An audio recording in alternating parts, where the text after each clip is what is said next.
said, Shimbo, Shinaira, Muiba.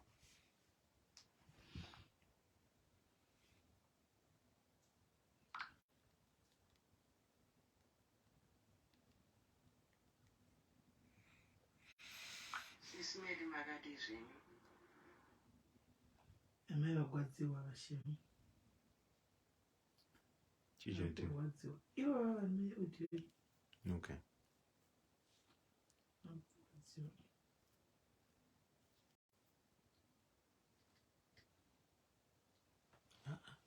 Pani muna dada to join a video dada. Join? Eh. I think I don't join ever. Oh, I see join this one. No phone. Sign up. Then number +2764. Hi guys, hello guys. What do you say guys? Quite well makadzoka. Olivia, kudzokepi? Say one adult mudzokepi. Nai. Asina team essay imeyasoludzai. Come chiti SIS MELLY dzoka ine mchida kwenye kufara kuti ndiwe pazvimwa kuda kuti ndidzoke kunama. Imbondi udzai. Hi Africa Tato Matsike. Guys, imbondi udzai. Kwai SIS MELLY ndine big kutara kuno. Hey, nai Primrose. Pa orange apple. Thank you Savannah Rose. Guys, imbondi udzai. Pamunenge mchiti ndidzoke paya. Moyo wenyu moyo chena ero kuti ndidzoke kumba kana kuti muda kuti ndidzoke teutambura tose. Alpha, which is whicher. Kundisuwa here kana kuti mutoti ngazvidzoke kunoku zvibve ikoko kuvarunguku chando muri kumboyazoti chiimi guys hamusana kuti tine ganda rakachinja mundira sekweni kwanzi kuti mudzoke na Father Diaries guys kuti mwana mudiki here asikana dembu kutodzoka kuna Shakira zviri nani naKelly mukanzwa Father Diaries murume mukuru akadaro murume mukuru mudhara achembera kudaro mudhara ne 47 years ndiyo vamunoti ndidzokere imi kai kwaidzoka itambure tose shamwari kana wotowana mukana kubuda panhamo ibva watotizira tu guys ibva watotiza kurova pasi imi chamachida chitongowa kuti SIS MELLY vari papaseri apa parasenbek zvamunenge muchingoda kuti ava vari parasenbek apa ndosvika zvamunenge muchingoda ufucha pana chakasiyana chino ndikunoku tinongodi tinongofonerana imi hamusiraiti kwai tichida kuti tingarogwana bhangu munenge padhuze kudzifambira imi guys haikona kudaro. I'm love your tie. Thank you very much. Vari kuda matire guys. Vari kuda these are tires that I'm wearing.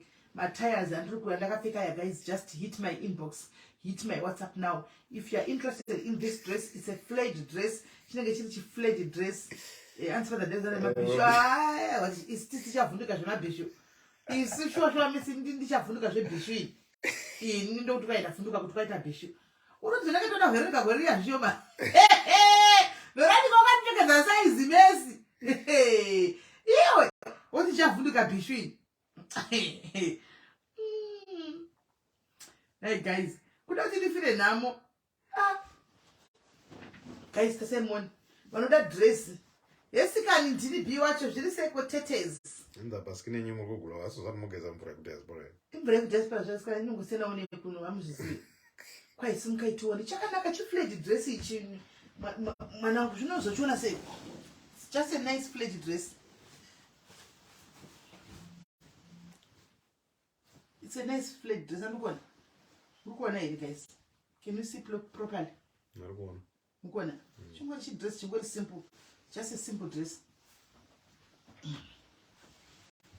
Just a simple dress. Chikuti munyatso kuona.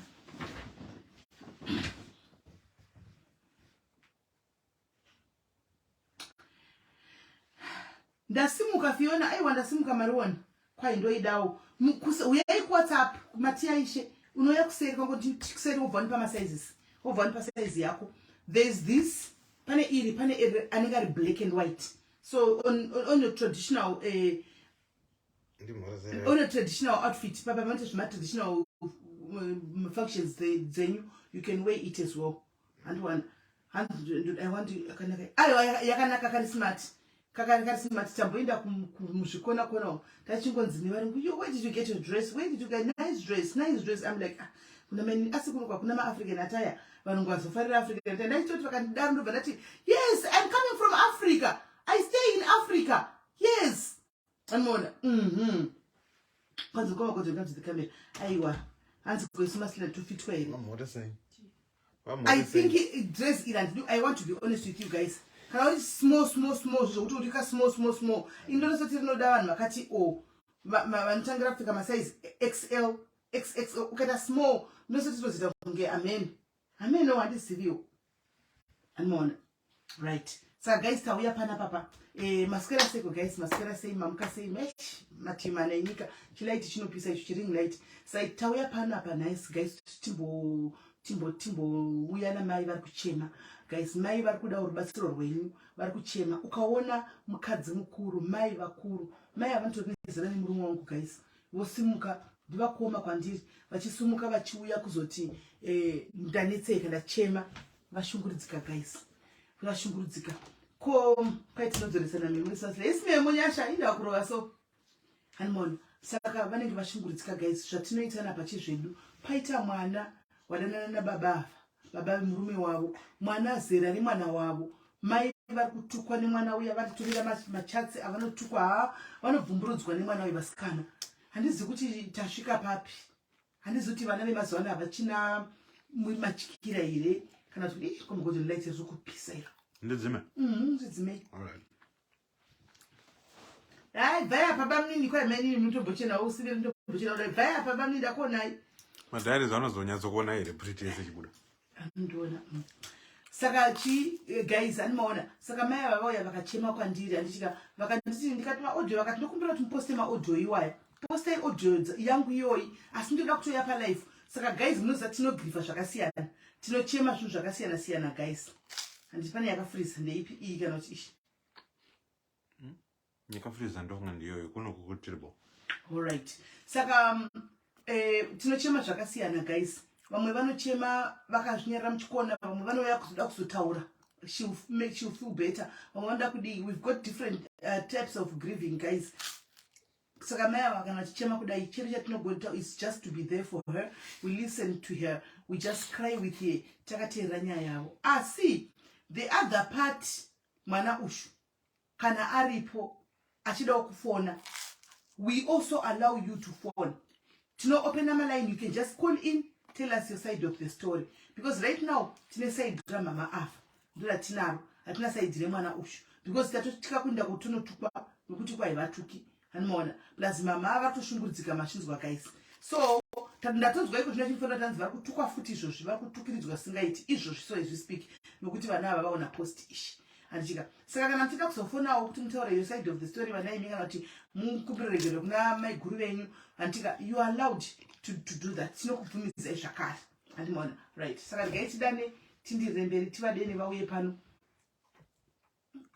ndipiko network inobitisa window isina ndibasa sei iyo iri yandichida kutoonesa macomments kuza ndione macomments kai makataridza kani makandigadzira size this time camera yakatarisa uko nanzi namimi budai murumu muri kuita noise endai magocha mawings uko ndinodadaro rega ndiende ndiani kakundidzinga murumu handi kuita noise muno ndiani vanhu wo muri kudya muchitsenga kuti pedverere tsenga kunzvika pari palive chinonyatsopika zvakanakisa akomana ndigai ndiende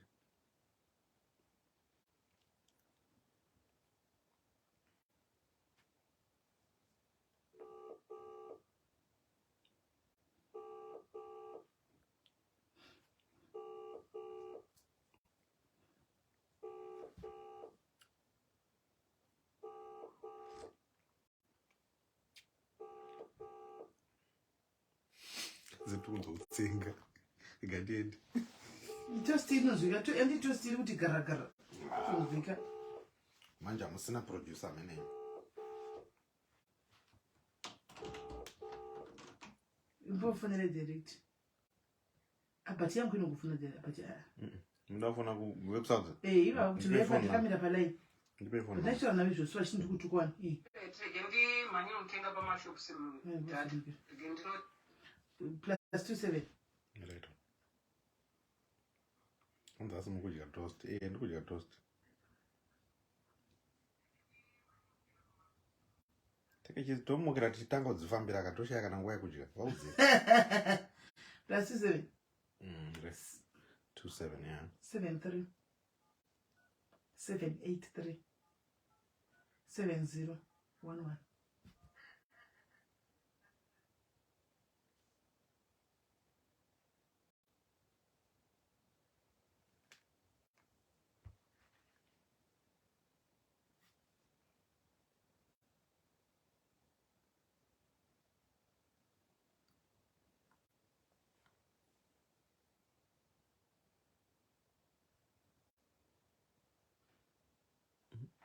Could be network. You were saying. Kuno kundosaka ndikuda kumona ti yenyu direct ko kutora mafoni kati ya muzame futi yawita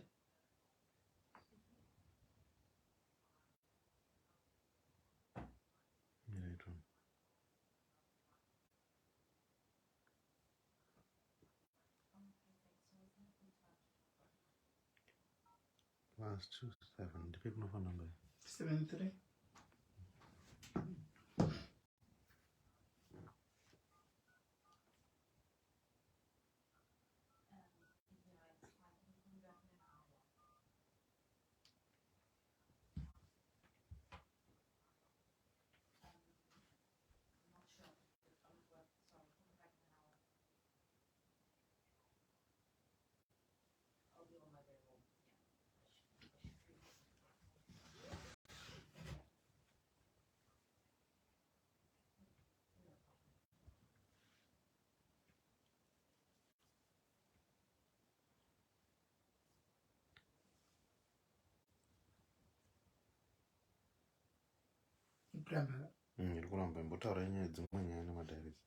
right guys, network yoku SA inenge iri kuramba vatutura kwafanira direct coach iri kuramba kupinda WhatsApp ndasenda message but ndabva kutaura navo ndichitotanga live pano ndabva kutaura navo chitendo tikwenzi ndikutukwa nevasikana vachindi chitova blokai saka I think network ndo iri kuita problem gaitotava ichitaya kuno but anyway takamirira kuti mai ava vauye because vanenge vachitraiwa nedirect call ishi takamirira kuti vauye guys regai timbofanira kutaura dzimwe dambonzwawo guys next month anditi mwedzi woyu watu kujuly august ushu vanhu vanenge vachienda kuma-elections guys toda kumbonzwawo zvamunosuvira imimi kuti musanduko yekuti muone munoona zvagara zvichingori pandiri kuti timbonzwawo kuti imi muri kufungirei muri kumbosuvirei kuti muonewo chamuri kusuvira kuona chingava chii pamasanduko ari kuitwa aya pama-elections ari kuuya muri kusuvira chii guys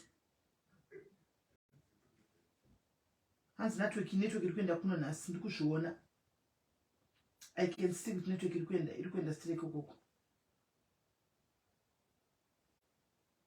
munosuvira kuonawo chii guys vanhu vakuenda ma-elections guys august takamirira ma-elections anenge achitosvika august chaunotoona unoda kuonawo shanduko yaunoda kuonawo ichiitika munyika menyu munyika medu kuzimbabwe ingave yei sanduko yoda kuona chekutanga ini nhangu ndakazvimirira tikukumbirawo ma-free and fair elections tachikumbira kuti paitwe ma-free and fair elections kuti vanhu vazovote vakasununguka pasina kutyisidzirwa pasina kumhanyiswa pasina kurohwa magaro vanhu vainde kunovhota vakasununguka handiti its obvious pachaitawo tumaskwabhoskwabho sevanhu vanenge vamwe nemanenge ane pati yake anenge ada kuvhotera anenge pfungwa dzake asi hazvipi munhu raiti yekuti unoda kuti uzorova mumwe munhu because unenge uri wemepati kana kuti wemepati kana kuti weCCC kana kuti weZANU-PF kana kuti chii hanimaona hazvifanirwi kuti zvidaro atimboita zvanaataka zvanani hanzi tinongosuvira kuona shanduko chete shanduko yei papi sanduko ipi yamuri kusuvira kuona sanduko ipi ini guys ini ndakazvimirira panguva inoyi ndiri kuti whatever zvichabuda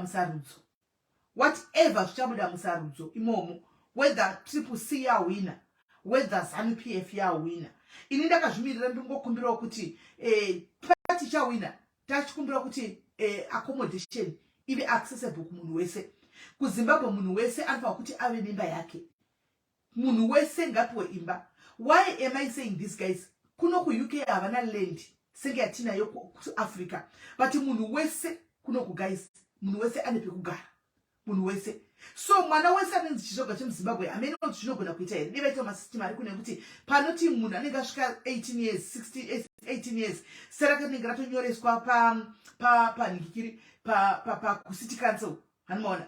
Panoti 18 years papa achibuda chinandogara ega zvitika kunoko. Anenge kuti atove ne2 rooms chake. Nokuti land tinayo yakawanda guys. Land tinayo yakawanda land.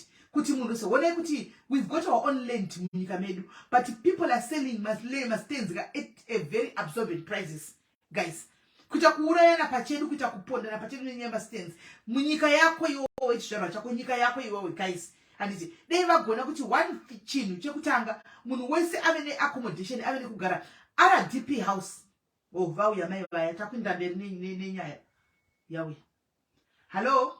Hello? Network yenyamboni zvanzi yanga yambonitsa network yenyu. Ziba marketing ndakutoti pamwe ndiende kumbera ndise but it's okay. Mutopinda sei ndotopinda. Aiwa muri right, matopinda ibaba, matopinda.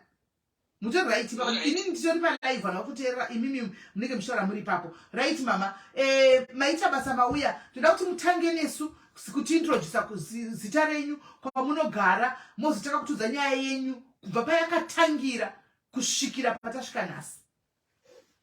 Tine nguva yedu musavhunduki. Kana mkaita customer munombopota kuti manya customer mungodza kuti namboita customer mumanya modzoka zvinhu tichikondi chatichenda haisi nyaya. Alright, zvakanaka. Inini ndinoitwa my story. Ndogara kuno kuSouth Africa kunonzi kuGemiston. Ndakauya kuno kuSouth Africa pane makore ndauya kuno kuSouth Africa. Ndakatanga kuya kuno kuSouth Africa ndina mai vangu vaita zvekutengesa kuno.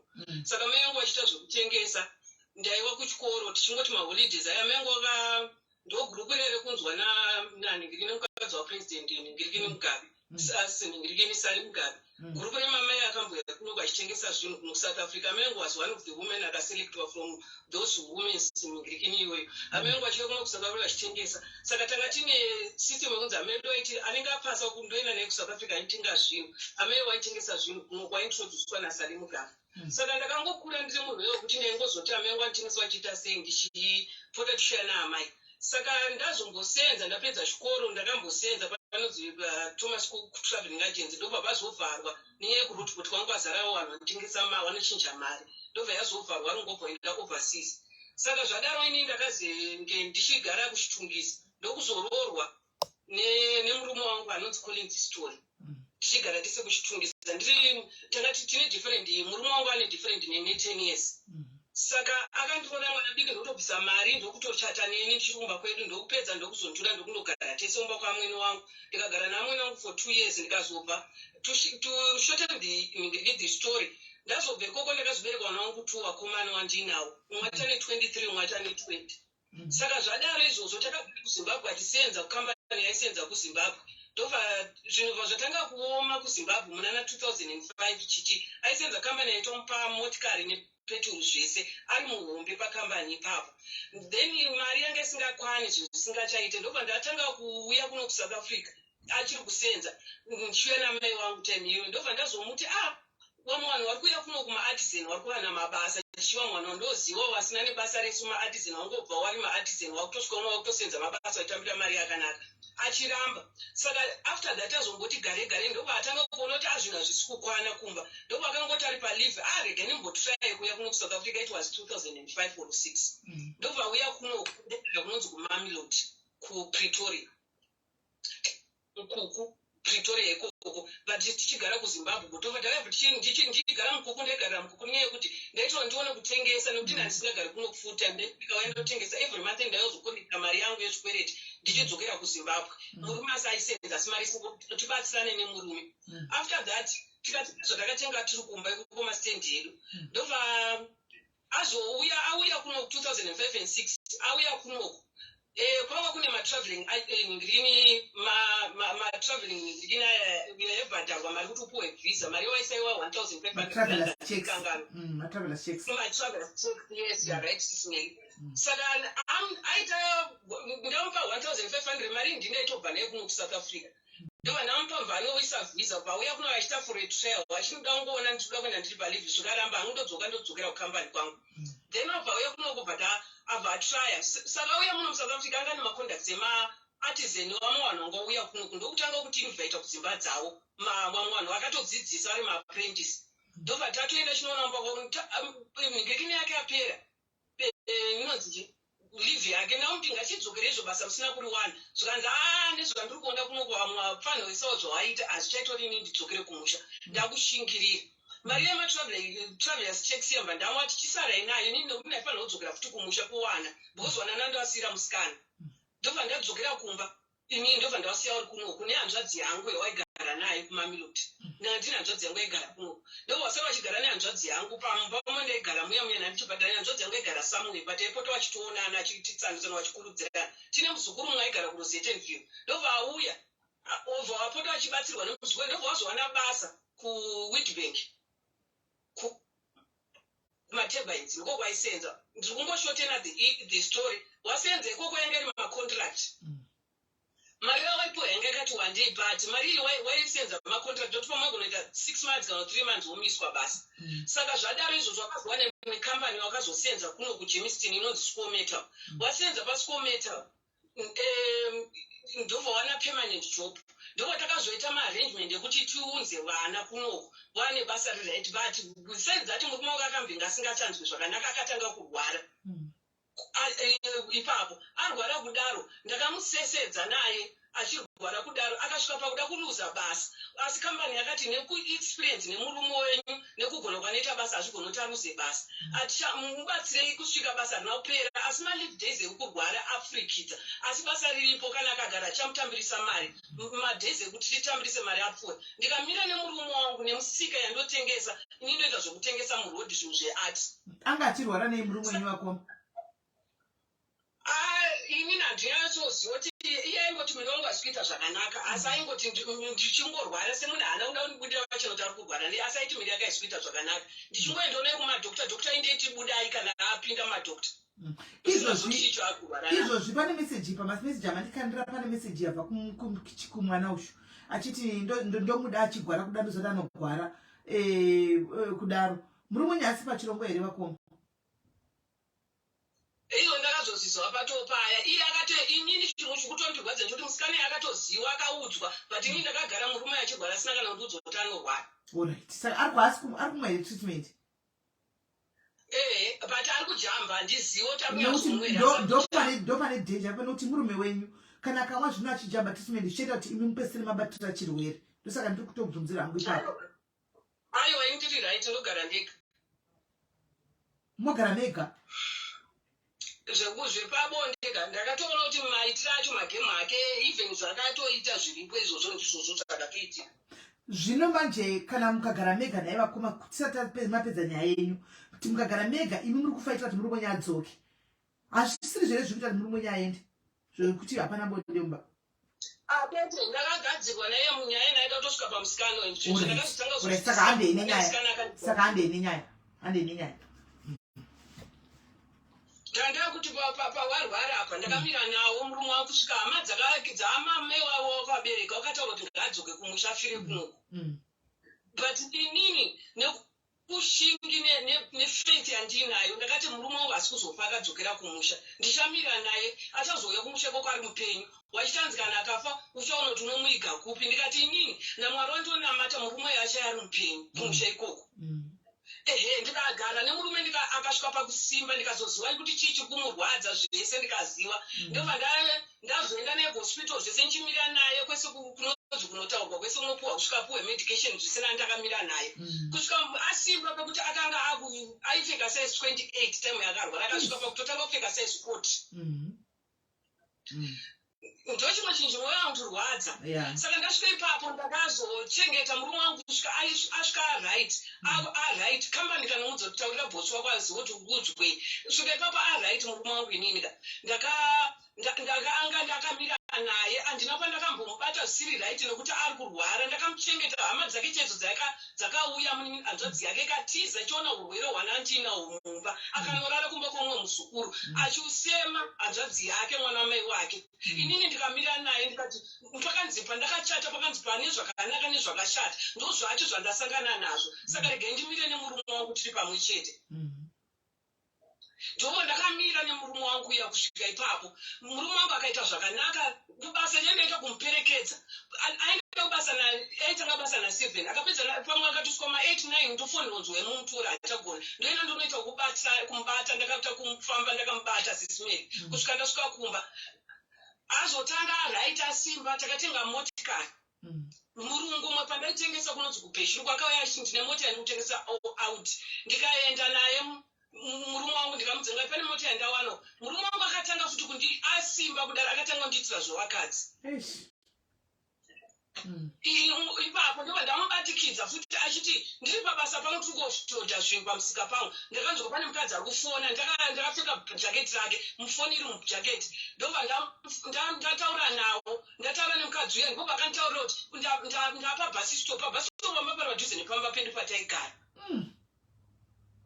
ndipo ndakati nini wobva wazviona ndiri kutaura pafoni foona ndakabata funa bva wasvika ndiri wampamba ndobva nditorera foni ye ndozoti ndoshuwa futi madzokera kuda unoita futi kumadhaka mamakabva ndiwo wakatanga kutondituka murume wangu haashowe rimosi kana akanditadzira paruzhinji rwezimbabwe nekwamuri sisimeri kuti murume wangu ndinoda kuti azive kuti ari kunditadzira pasina kudenga nekuva ndakabva naye aratidza kudana neurwere husiva ndikutaura ndakabva nawo ndaibata nemaoko angu if I'm talking about this you know what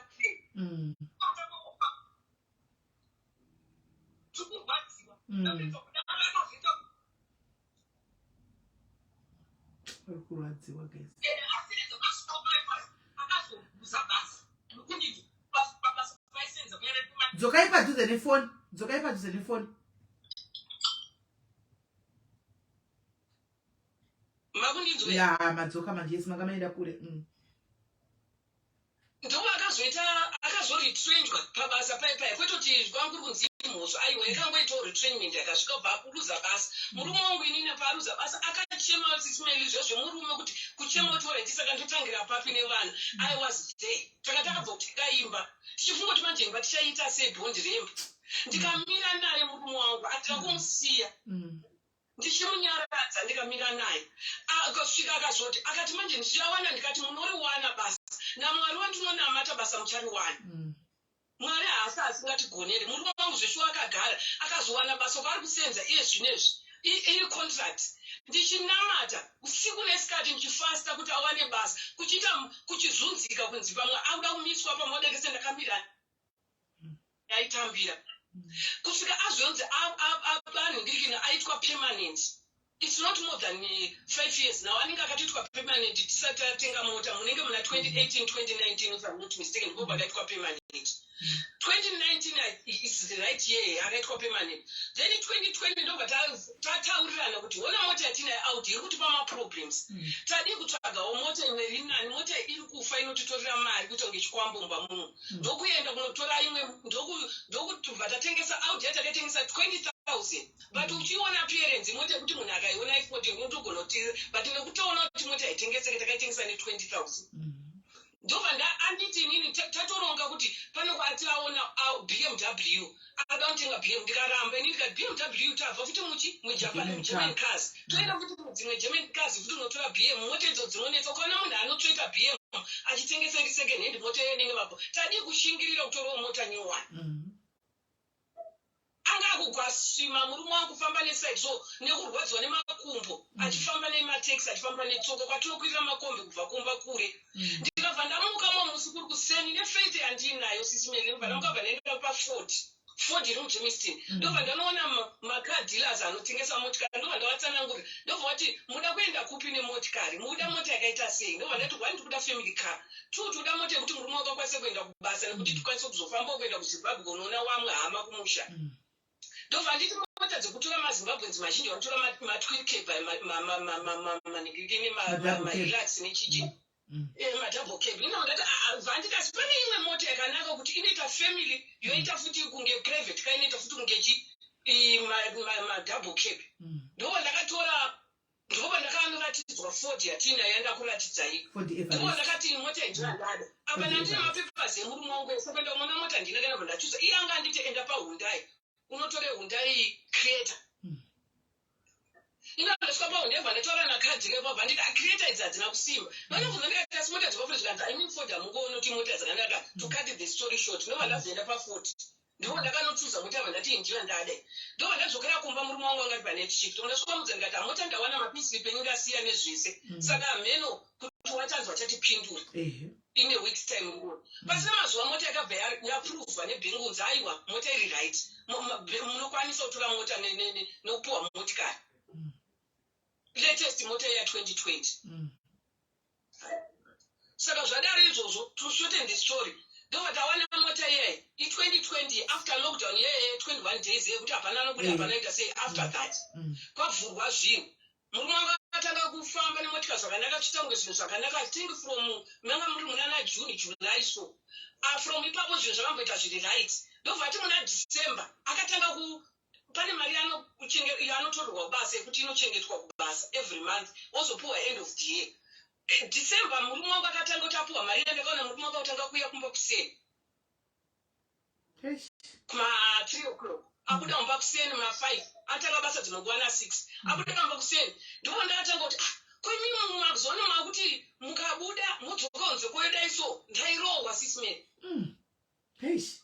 Foni yako ngesina pin ngoyati pin foni yake kana kuti pin number yake ndaitoiziwa. Akatanga kuchinja ma pin code phone. Ndo ndazoenda pampo kuti kuma foni ayo wana waimboda kuenda tisataisa fiber yangasati yapo. Wana yoenda pa phone pa wallet pane mweke kuchikoro uda kuita pa phone atina data tina cheese that time.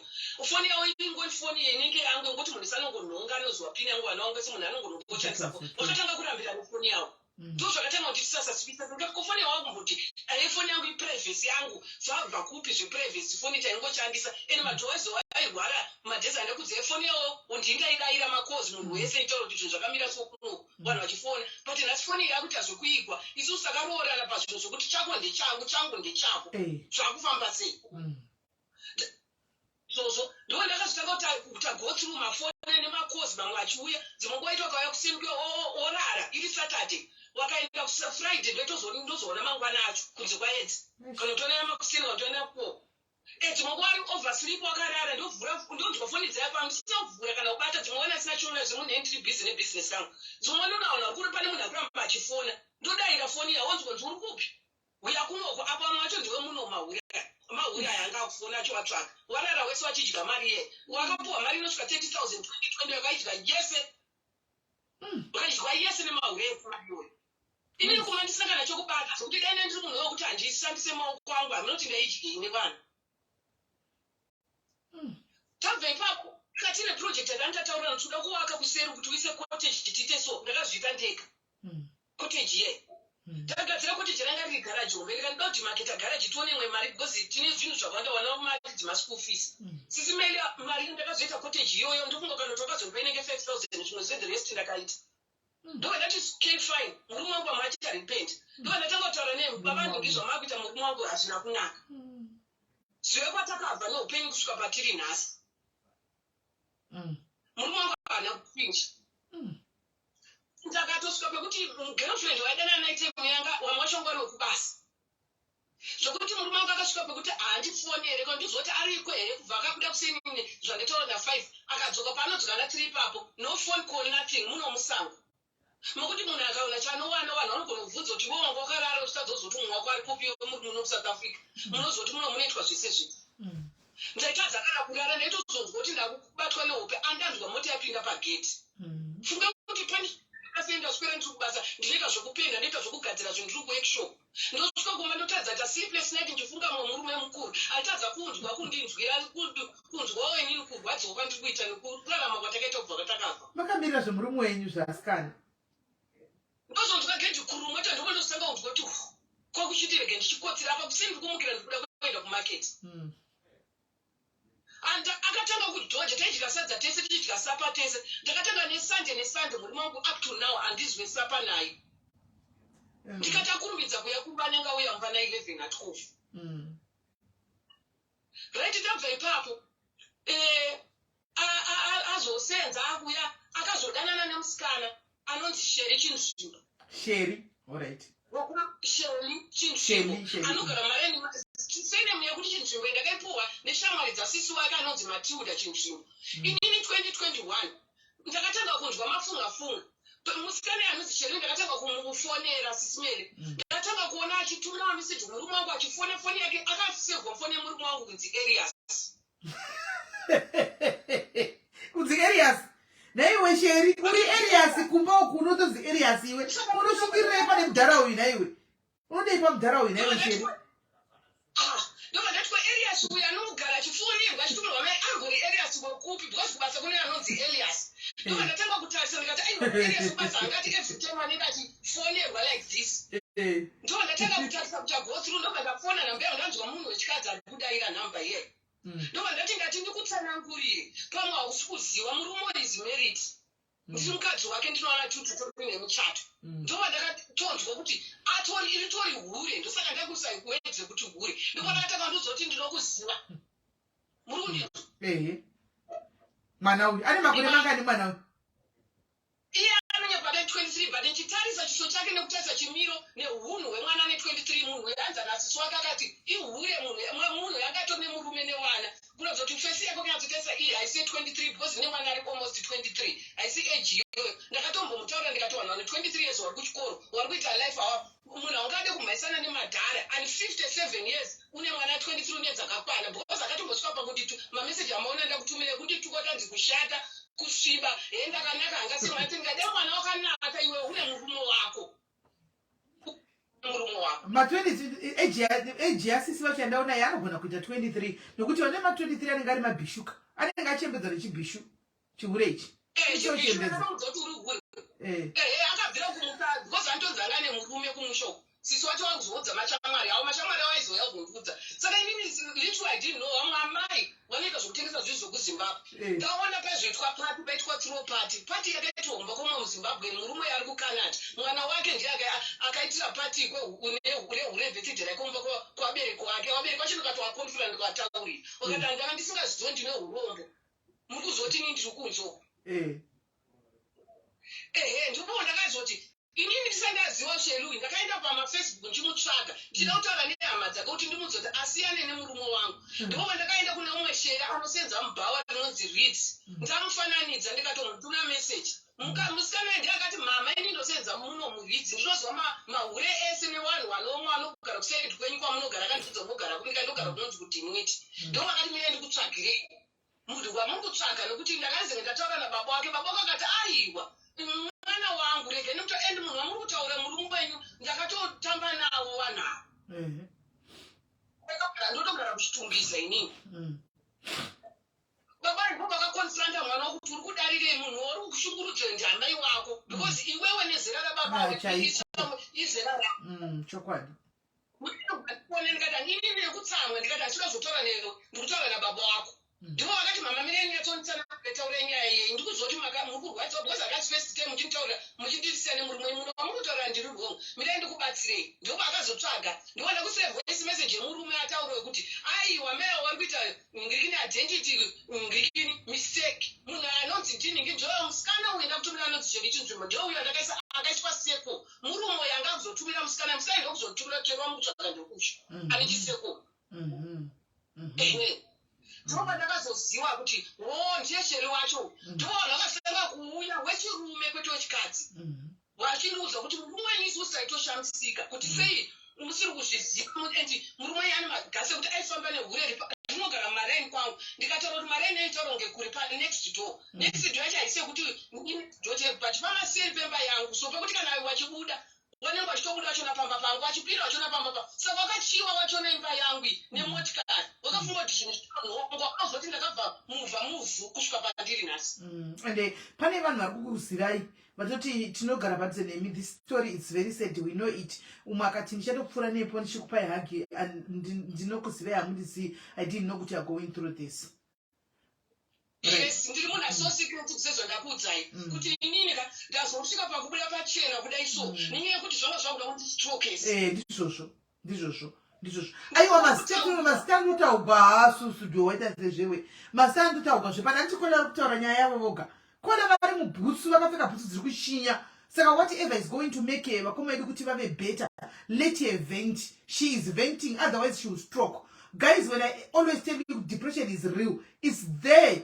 mukaona zera ravakoma kuuya kuti ndoda kunotaura murume akawanda kaposta pamurume wavo kuti ndakuja nika murume wangu zvakavaomera vanositoka dururai makoma hande nenyaya fambai nebo saka ndaziva musikana uyu mai avandiudza wangondibatsira vakati vanhu vamukutsvagawa ndinovaziva vanogara pakati avo murodhi yenyu inonzi jakobwe ndivo vanogara pasiri pemba yenyu mutori meso damuzviziwe here vanhu vazhinji vanozviziva mukadzi uyu akandiudza ndipo ndakasaka kuzviona vanhu vechirumoma kutora kuzoita open up kwandiri kuti ndino urombo nevamwe wavo vakadzi vaindiziva vanongozondiwa ndiri munhu asingataura nemunhu ndiri munhu ndisingii munhu ari popular ndiri munhu ari so secret hapana munhu anozviziva ndikogara ndikasvika ndikaona kuti pane tema ndakaoma ndakamwa mapirisi ekuda kuzviuraya ndabatwa nekurwadziwa ndikada kuzviuraya ini ndova vakaratidza kusava necare neni ndikasvika pakuenda kuhama dzavo kuzosvika kwamuri ndima ndikati munogona kundibatsira ndakaenda kuhama vakataura kuti hasi ega atanga kurwara ndikati okay fine hasi ega atanga kurwara ndikati fine ko paakarwara makadi kunge muchiti hasi ega atanga kurwara makave makamubatsira makamuchengeta nhasi uno waka makanditanzva hama dzaingu blood sticker than water tinei nazvo ndikati o nhasi ra inini ndawota ya blood ko paaibhotambura pesainga makamuti ngao yafire kumusha kodera ndisiri blood ini ndiri kuwota ndakadi kumutafe munozwa sicho condition yakasvika sisimele ndakaita pamuchato pandakachata kuna magistrate achintaura kuti mukunaka nemukashata kusvika ndasvika nhasi pandazosvika kuti ndizvipublishe nhasi pane mwana wasisi wangu anditi publishai sisi wake uyu ndichiti ndichienda nenyaya vanhu vakanitaura munhu anogarapo sisi wake vanonzi matilda chinzvimbo vanosenza pamaindiva ndiwazopa vanotosenza muwanika pambasa emumba iye akanzi anosenza futi mumba ndihouse girl anosenzera kusenzere kupretoria anobuda kunoku every month murume wangu abva kutambiwa oyo odya mari yemurume wangu yese kudya nevana zvokuti dana ndisingatengese ndiri mukadzi uyo anosekwa nenyika but ndiri munhu ari hard working and I earn money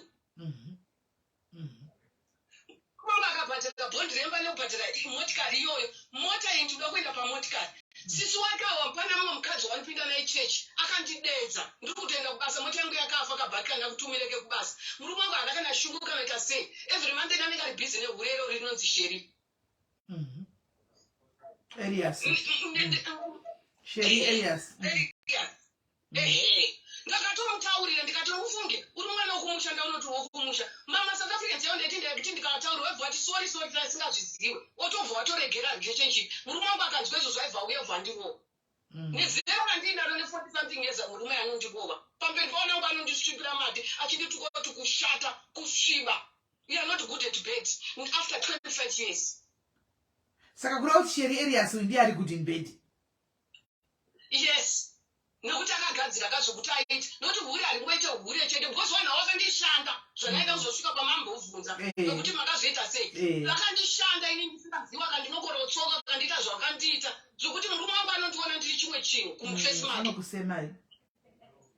wakandigadzira nemushonga nokuti vanhu vamaprofessional prostitute Okay, maprofessional bishu.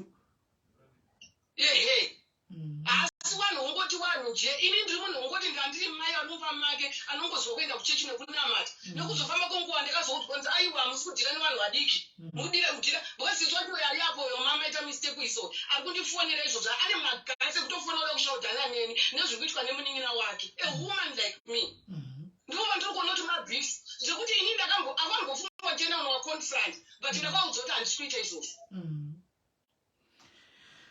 Right. Vakoma. Wana vanogara panesipa raini pangu vari mumba mawa wana varume kuti iye sisi wacho mukuru yamaisa panonzi Matilda ari kundifonera nomwe chandinonzi Shame handizive neiye Sheri wacho wese vanhu veifamily isina kana kumboita marriage muupenyu hwavo enda wagone kana kutsura nekuti adzore sisi danga ari munhu akadzora akatomboturwa newamoti munin'ina wako ifanira kuti nyange inonzi muroiroera kure kwete munonyatsoziva mai yako muenda unodana nemurume wangu zoti munhu ane mhuri yake maona mameseji akanditumira ese kuti itozoti tatu nani inobva umalawi ndatoti inonzi first stage yandaita kutaura nemi after this I'm going far asi kana abuda unoti anokuwira pasi inini naiye ndiani I'm ready for the war Right. Vakoma pamakaroorwa muchita kuroorwa imimi ndiye murume wenyu wamakatanga kuziva akandiroora ndiri musikana inonzi chichi mandara ini. Right, ndazviona. Right, vakoma mauya kune vamwe vabiya yenyu madzimai handiti kuti tinyatsokukudza ichokwadi handiti kubatsirane pachedu tisati tapinda kune mabhishwani. Tombo takataura nemi soumwe wedu sasisi vedu tichionesana handiti hatinanyanya kusiyana tiriwo ma40s tese tichinyatsoonesana. Munoona zvikuitika ndosaka ndabvunza mubvunzo wekuti makawanikwa ndiye muri mwenyu wekutanga mukati end refugee and pamakapinda mumarriage ishi makabva magivha mwoyo wenyu wese mukagivha life yenyu yese mukazvidza kuti pano ndo pandichafira nevana vangu and nemuchato wenyu 511 wakabva wakudzai kuti in sickness and in health till death do us part. Ndo pamakamira pamuri papo. Now this murume uyu Collins uyu is now taking advantage yenyu. Remember agara nemakore akawandisa akunyatsa kuziva pane weakness akunyatsa zvamuri saka akushandisa weakness iyoyo akushandisa kuti amadvantage zezvinhu zvese waya kuti one you are a hard working woman and so muchakavha magap panenge asina kuyake marachida nemahure imi muchakavha magap because munotoshanda. Handifungi kuti dei makavagara kumba musina kwamunoenda it was going to be the case. Ingadai zati todzingwa kumba kuya kwakati renti makatenga imba yenyu SA kuti bonda rinobhadharwa tinoita katiri goemba nebhengi ingadai ari kuzviziva.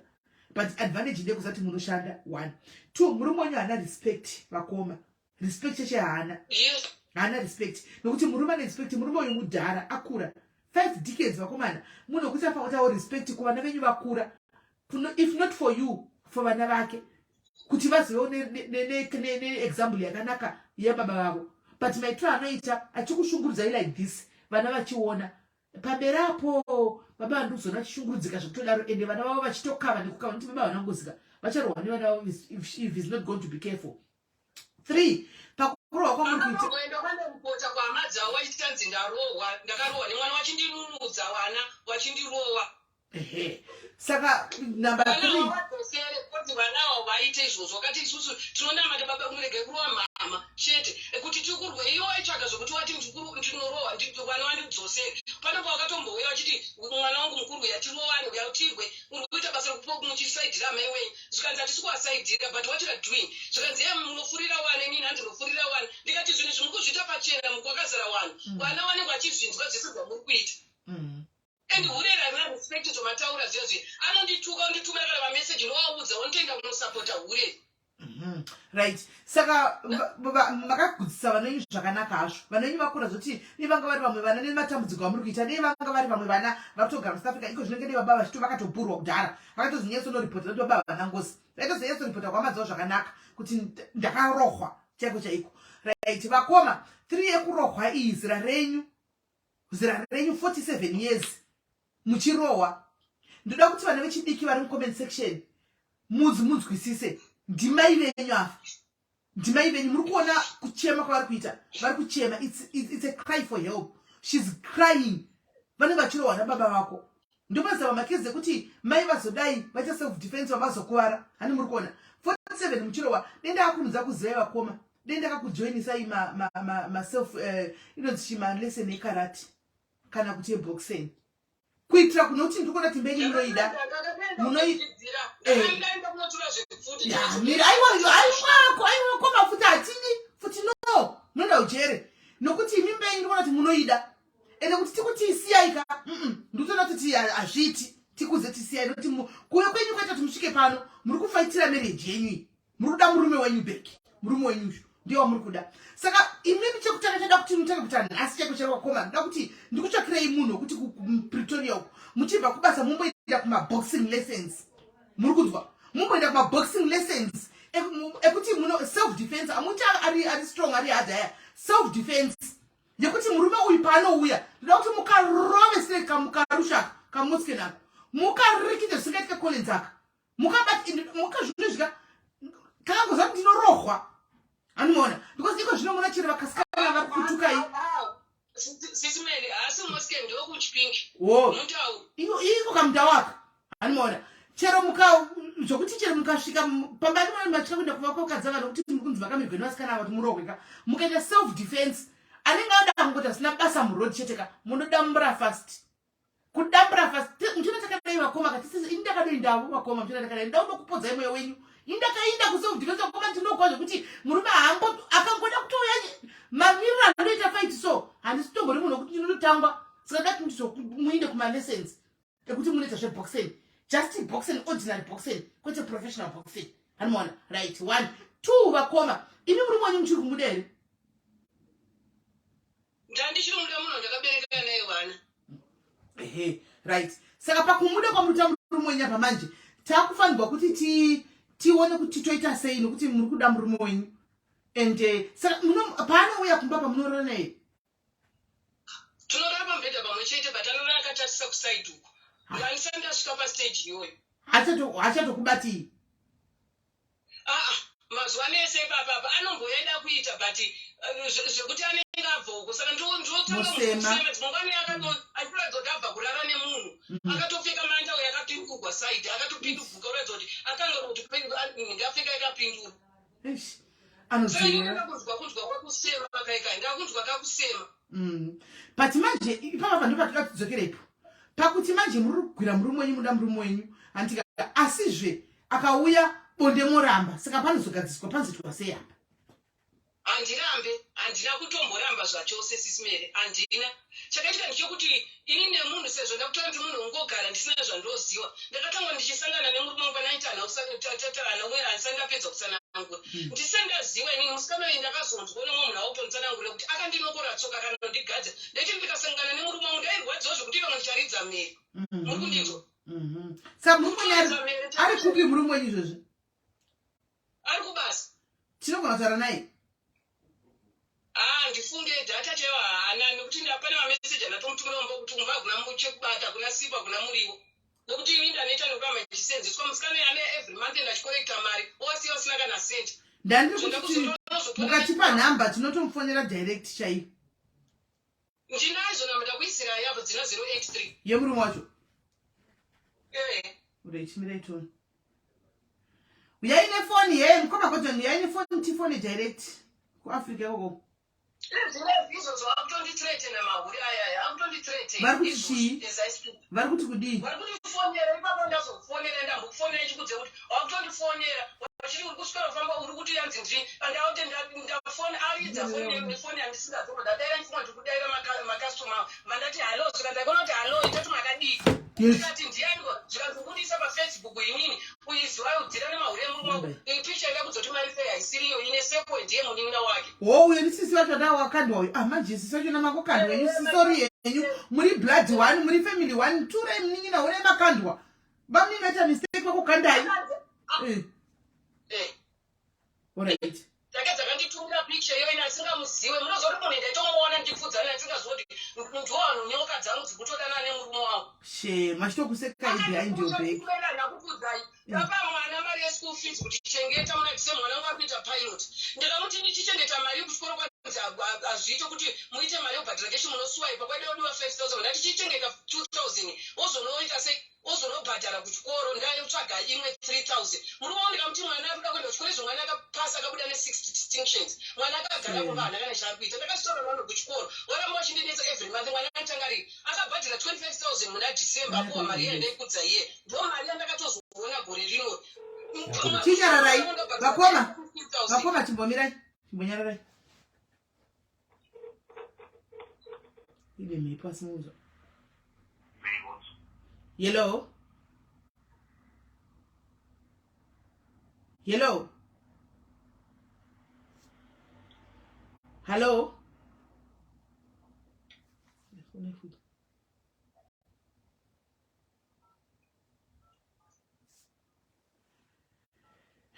Shelly, if you are listening, Shelly mwanangu, takutoti mwanangu, if you are listening, this is not correct.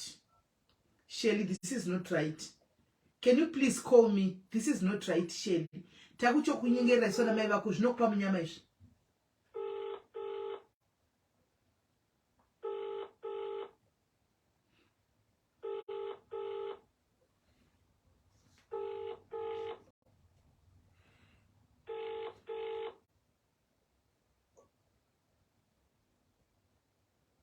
Audzwa nana Shelly kuti usafona kuda kufonekwa.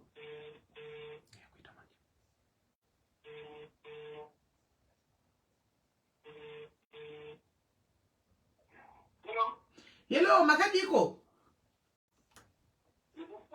tiripo edu bankuru muri kutaura neni hamunizivi mani asi ndiri muri bankuru vangu bankuru ko shuwa mudzimai wenyu ari kufona achichema chiiko bankuru ini ndinodzimai nini Mary ndofara ko bankuru chiko chiri kuitika nemwana mudikindikizana nemwana wenyu bankuru ko mativana vagodiko paupenyu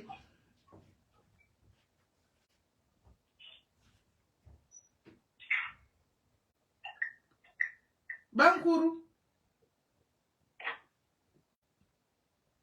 halo bankuru ndapuwa zvene vana vako maongo ndapuwa zvene mudzimai wenyu navako maongo mati kunei kufacebook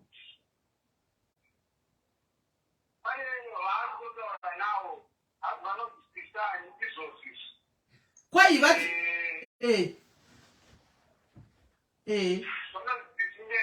okay all right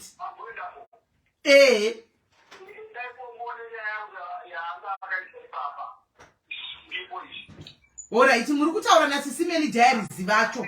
Muri kutaura naSIS MELLY diaries vacho. Ndio muri kutaura navo. Muri kutaura naSIS MELLY diaries vacho ivavo. Muri tiri vanhu vakuru 1. Tiri vanhu vakuru 1. Ndataura kuti ndinonzi matimainini ani ndikati mainini Melly.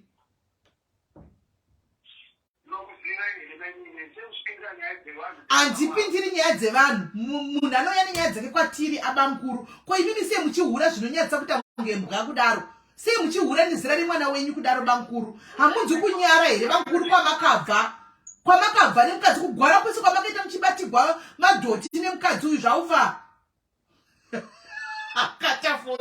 akatafoni right muri kuona zvikuitika panapa murume uyu atoudzwa nemabhisho aya kuti muri palife tiri palife mazviona ka audzwa saka panapa mune problem hombe chaiye nevasikana ane vana ava asi right tisati apinda muchite nokuti ndo vadeclare hondo handiti you have declared a war vasikana andika war yevakadzi vakuru vakadai haipere mushe it's a fact handisi kuvhundusirai but it's a fact war yamatanga nezera ramai venyu iri vari kuchema misodzi yavo yega misodzi yamuri kwashungurudza nayo haienderi pasina asikana munogona kufunga kuti makudiriraka mukadya mari dzemanoja avo iwayo ari kuserika mukapiwa mari inoshandirwa nebabaka mukakwira for the everest yavakashandira mai ava munozviziva kuti mai vanotengesa maornaments avo zvivezwa zvavo vari pachikoni handika mukabudiriraka hamubudirire vasikana munoziva kune chimwe chinhu chinonzi mwari kumusoro kudenga uko chimwe chinonzi mwari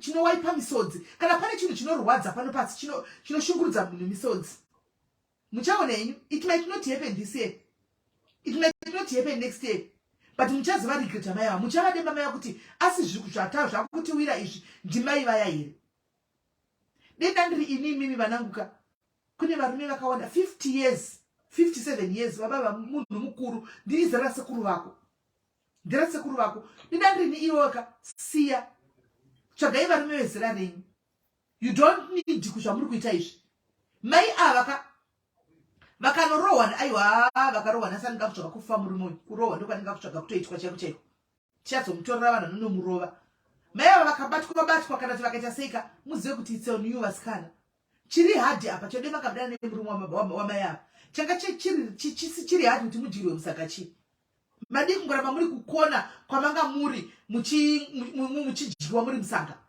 ko kuzotuka mukadzi womunhu ndokuita sei kutuka mai vako makatuka mai venyu kapa makatuka mai muchituka mai zvamanga muchitaura zvazvo muchituka mai kuti kushata ndakanaka kudarika ndinodiwa beauty haichengeti murume weye tikudzei muri vana vadiki stereki beauty haichengeti murume weitoyo system rake achibva apa anenge achinda apa achibva pauri iwe sheri rufungwa tiko zvinezvi sheri rufungwa tiko zvinezvi ndori panyanga hausi panyanga uchibuda parupinda mumwe uchiko 23 watozvipira baba havasi kumwa mapirisi avo zvakanaka watozvipira kufa ako 23 mwana ane life yakazara mumbe wake wazvipira kufa nekuda kwokungoti baba vane for the everest nekuda kuti unoyochipiwa kana ti 2000 3000 kana 5000 pera komwedzi kutengesa soul yako noda ku 5000 sheli kuvana sisi vachona musingagoni kuti mudziure nekudzora chiro chinzi South Africa kana vanohasila vazvitsvaga mari but amuwo kusema amunzi kusema dzimwe eji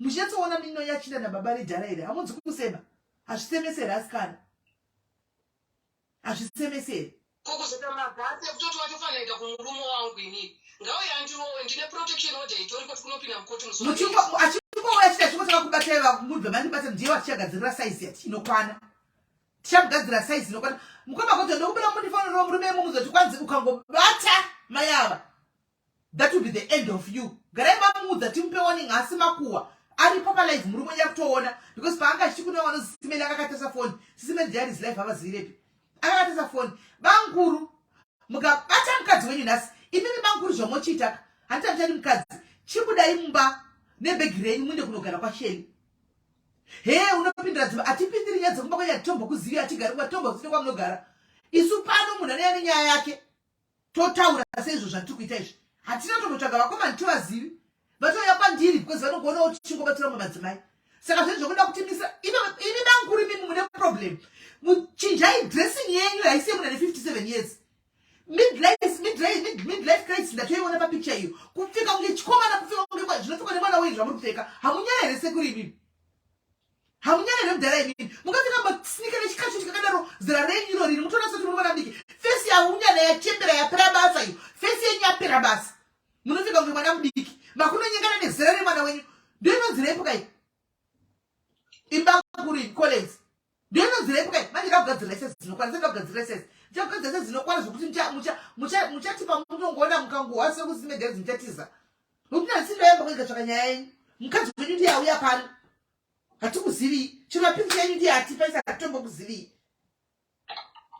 hamugoni kupfeka semunhu mukuru ndosaka muri kuzvita kunge mwana mudiki banguru ende ndozvati makataza live iyoyi hamunyara iko kushata kwamakaita banguru zvisikana zvenyu zvinoza mudzimai yenyu kuti kushata mai vakuberekerai vana vari kumayunivhesiti hamunyari zvino zvari kuda kutora murume womunhu akashata kokuda kutora murume womunhu akashata munodei pamurume womunhu akashata handi mukadzi yakashata asi agara mumapeka 20 something years arimo 20 something years arimo mba imo muone kushata ikoko imi ndakuda kwenyu wani mwakangopiwa zvana mukasiwa saka kanaka ndiyana nekuda kwenyu muri kungohula vana sheli areas muri kungohula ava vekushata vari mumba mavo motuka munhu kuti kwanzi kushata imi makashata banguru makashata imi banguru makashata zvinhu makashata zvishoma here banguru taura itokwani kushata kudaro banguru kuita kunge chimupadzi kudaro hamudzokerai kumba uko hamunyareri kushata kuda kuchidhara chapera kuchembera yenyu hamuioni iri kugwira iyi pamaibviswa matuzvi makangama munaibviswa madhoti nemukadzi wenyu pfeka pamba iyi matokangama nokurumidza demwara akakudzosera ishamhiyo yemugware mudhote futi tonoti vana shiri vanobvisa here demwara angodzosa kugwerego timboona imi mai vakoma kana akadzoka izvinokatwa kuda kunamatota amame akangomama musiye shelabvisa musabata madhoti tonoti sheli anozvigonera kubvisa madhoti emurume mukuru tizvione makabviswa dhoti nemukadzi wenyu muchishungurira hama dzenyu dzakatiza munokanga machadziro nehope muchizviitira mukadzi achimiramira achidina kuti muve pamuri nhasi memusouth africa mutengesa mufodho everest iyoyi mukadzi ushu nekuda kunotengesa achidini watokangamwa nokuti makugona kuhura nevana vadiki hamunzi pamene vakwira sheli uyu hamukuhla kuti makwira mwana wenyu pamunenge mamuchibvisa bhurugwa renyu zvose inodhipenda murume wenyu tisituka vose vatitukai vose vakoma kati basa nekutuka vese tukai ichituka sheli chituka murume wenyu tukai sheli chituka murume wenyu hamunyari kutobera mwana mudiki kugodzi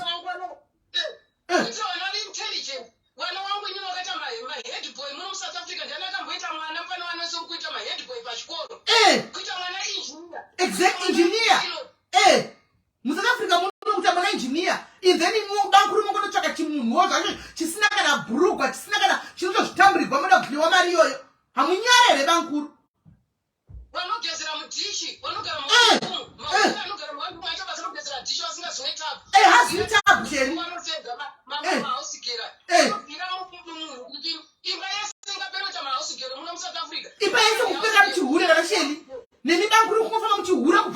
Zimbabwe yakuzohurira kuno South Africa. Hamunyere here bankuru. Mukanga mazozuro kwa mai mama zuro unoyi matokangamwa. Zuro unoyi matokangamwa bankuru. Zeni zakakuramba ini ndikamira nemini. Naso muntaura ku blood sticker zanota ini. Blood sticker ndinenge kuta sei. Saka imvura here iyi. Pai mana doti vanga vari mvura here. Vanga siri blood. Munoza kuti zviri munhu mukuru nwa sei kuti zviri munhu mukuru ini.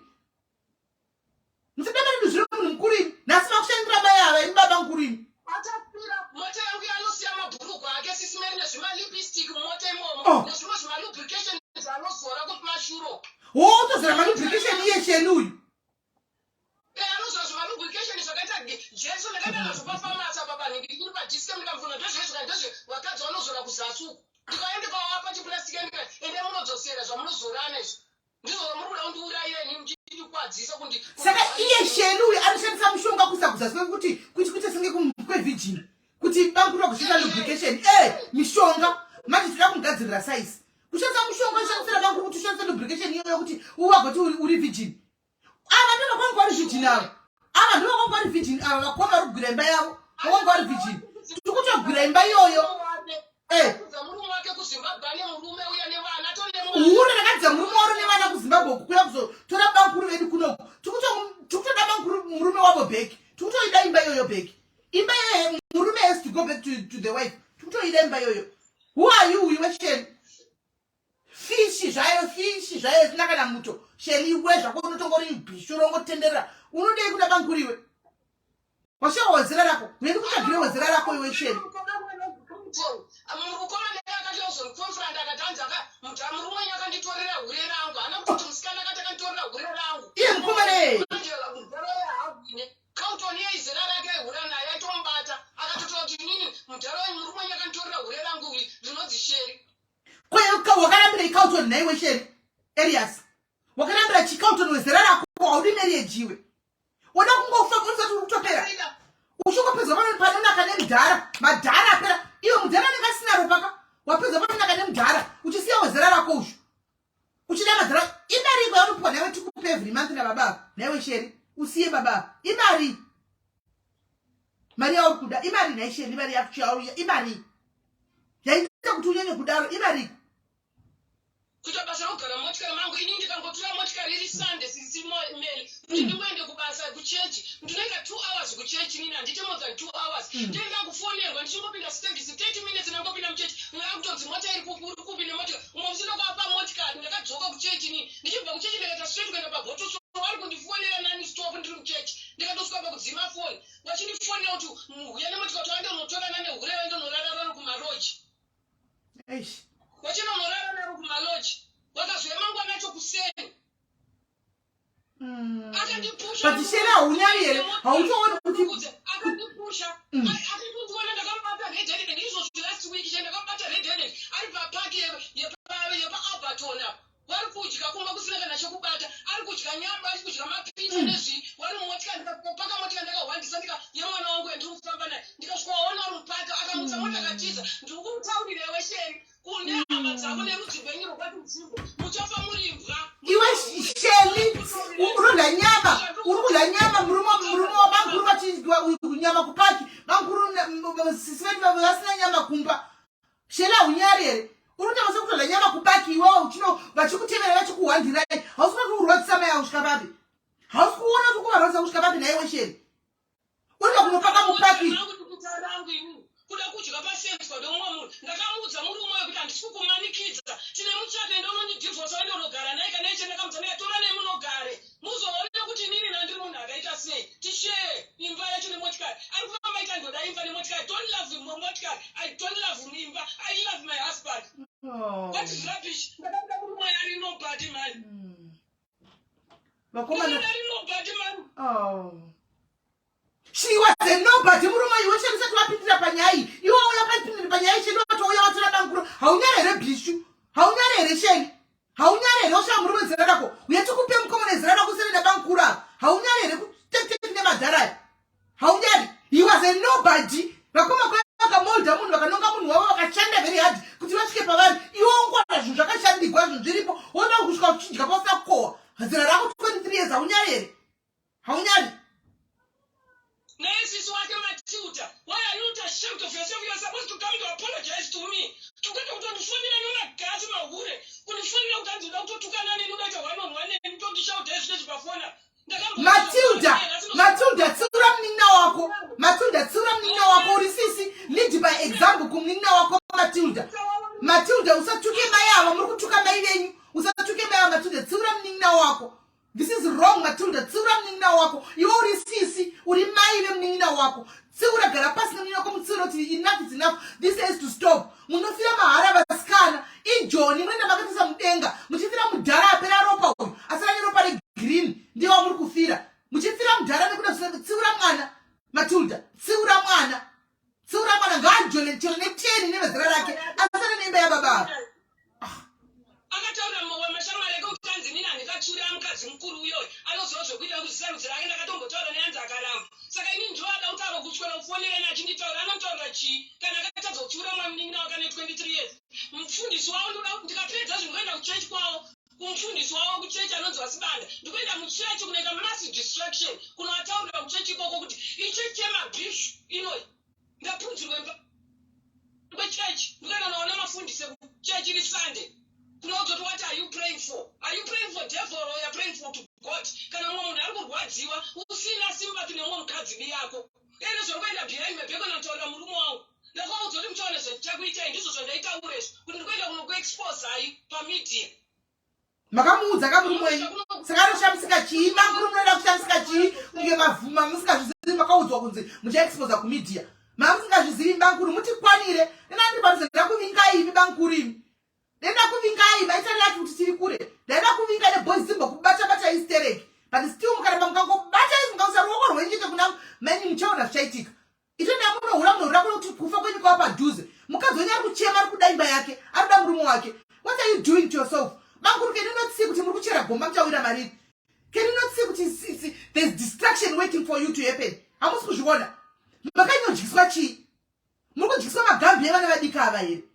Chiko chanyanya kunesa naimi bankuru naiwe Collins takutoteza ku respect yawo murume mukuru takutoti Collins pano tfa kupa respect yenyu semkomo wenu muri kuita sei ano respect basebangabva nemwana mudiki kunzi Collins anoko respect ndakamuzoti I want to respect you because iwewo kana ndedva nezita rako munozwa sisimene ndichirohwa nemurume akandiudza kuti inafanira wano kuchipinga ndinopa dishi nanasirogeza mako kuchikasadza kudaizvo usadza rakakwidikirwa mazuva ano vanoza kutokufugamirwa nemukadzi muchipiwa chikafu chakavharwa chinenge muchifugamirwa nevano kuchipinge isu chaiti izvozvo handifugamiri munhu ndoisa chikafu patebula ili muchiri kutofugamirwa yenyu muri kuita advantage nemukadzi uyu handiti because makamuwana ari musikandakazara chaichai mukuita advantage nemukadzi uyu muchimufugamisa pesa kumufugamisa kumupiwa chikafu moenda kwasheluku ndokwamunenge muchienda muri munhu akaita sei chikafu icho wasingatenge chandinosenza inini pamaketi ndoenda unotenga chikafu ndakudza kuti mungayamba kwangu munofunga kuti ndine tuckshop panzi yakazara chikafu handitenge chikafu zokutenga chigubhu chemafuta ndotenga mabhokisi saka mabhokisi vandobankuru anenge muchiba chinopasheli imimi hamunyarere bankuru zigotsi mune muchiba mabhokisi chinopasheli chimafuta nengatengwa nemukadzi kumba kwaningasura akagara pazuva achitengesa nemvura munonaya achitengesa zvivezwa zvake imotora muchinopasheli iwe cheri kuti rafa futa yanenge auya anenge chitabvepi unenge uchitaba kupi unokusaba kupi wapera basa wapera pano nakasheliwe tek nemadhara dzotsvaga zira rako tizotsvaga vanhu zira rako tek nemadhara wotwa ndiri musikana wapera pano nakaiungori chembere yofa hari yofa dzirofa wakasiyana chine mambuya nesu iwe muri nani wakoma muri nani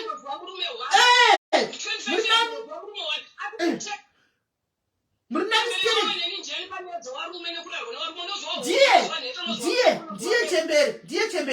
ndiye chembere kuti mwana mudiki kuvhuraudzwa kona tikona nevanhu vakuru madhara akadaro munhu asingatye murume mukuru kuiswa chesti nemurume mukuru kukotamiswa nemurume mukuru kuzasu imagine kufongoniswa mwana mudiki nemurume mudhara akachembera kudaro hauuoni sotakwata nababa wako paunongochete nemudhara hauuoni tikukwata nababa wako 23 57 hauzvioni tinokwata nababa wako naiwe unohwasei utomatirira pana baba wako you must be ashamed.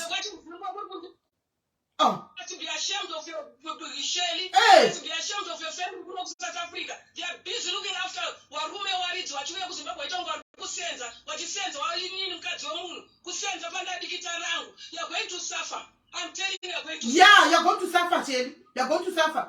Shelly are going to suffer. Even when she's going to suffer. She's going to suffer. No, I'm not just like that. I'm scot free. It's high time we exercise our powers. This time we must exercise those powers. We must lawyer you. Yes. Don't grow you. But come up for my love. Mushakwe.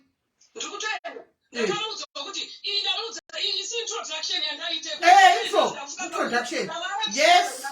Go for it. Yes.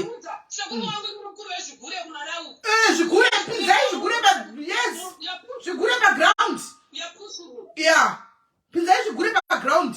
Nokuti kana vana vakajairushka pakadaro ite kuti agoenda kumwedzi kusingaperi shelu azive kuti unotocha vatana sei azvione kuti murume ari kutomuvha to the next person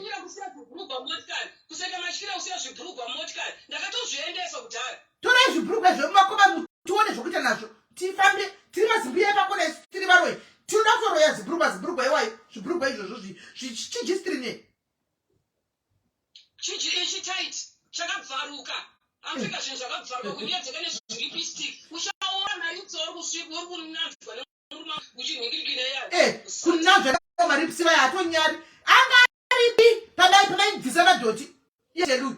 Where was she? Where was she? kuda kukwira motikari yausina kusenza kusiya anosiyanisa kana wait pameti chokonakaitirwa wait murume wangu anondibhadharisa mari ndiendese kawachi ndikafamba nemotikari achitenderera motikari sokutanzwa wasvibisa motikari nevana vake nemukadzi wake. I'm going to pay. I'm telling you. She must pay. She must pay. I'm not going to do that. Yes. Yeah. We need a try to call. To have that man to be alive from size 28 to 40. Imagine kusama 40 muchinesa munhu we vona kungopinda kwenzula zvinhu vasingazivi kabane kuti kana yakom Stop it, because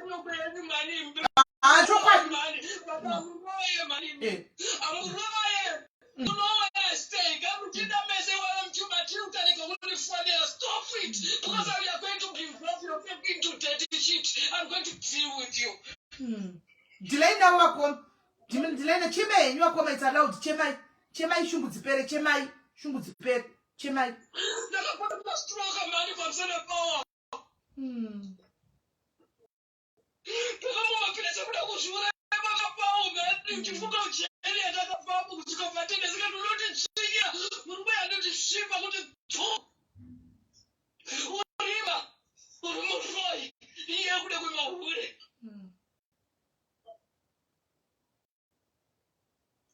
Yalaka kubabangu wakafa. You to see it. Yalaki babangu waita witwe chozano zvizivo. You're going to pay.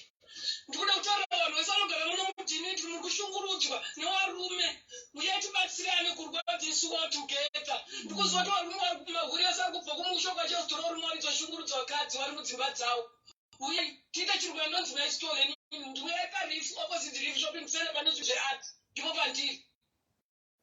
Opposite reef shopping center guys vanotengesa zvinhu zvavo zveart paopposite reef pashopping opposite reef shopping center vari kuda kuvaona vari kubvunza kuti muri papi tisvike opposite reef shopping center endai ngatimirei nevakoma vedu guys. A tear for one is a tear for us all. This is heartbreaking guys. This is heartbreaking. This is heartbreaking. This is heartbreaking. No, let's hear. The guy ever paid the shoe. It was not about my kids, and I don't find it. Now, if it was not my kids, if I look at my kids, I said, who is going to look after these boys if I'm no longer there? That's why I came back. Apani vana vakomana murume uyu mufunge vana vakomana engineer for that matter vana kusada vana vacho vari kunzi vanogona zvechipengo chaiko ndo vari kutsvinyira chidai ndo vari kudai newe murume wangu iwewe ndikuda kutanga colinsinasi mwoyo wangu uri kurwadza ndikuda kukutaurira unodigirwa kunge ndinokandinoka mupinini wakati ndaidiwa nonzi unoziva waindisira magadhi ndiri musikana ini kuti gadisane wani kuti musaliona wamakomana mukasvika kuchitungisa mukavhunza kuti anonzi brakoza ndiani ndiye murume wangu anotoziva ndachengetedzwa inini kusvika ndinoona ndita mwana kadikini murume ndine different tennis usatidaro murume wangu kutaurire mwari anokurauka baba mkuru izwaitsitsi bamkuru andishakutuki kunomadoro waitine limwe wese waisamboda kuti shukurudze zvorikuita waititsiridze wani wese wanoziva uchinezonapika wani kuti ndisakaneminomba uchitokudzidzira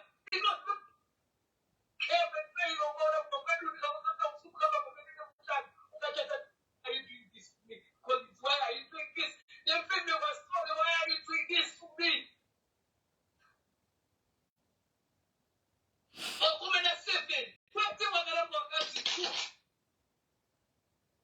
you didn't got the one from Murimao.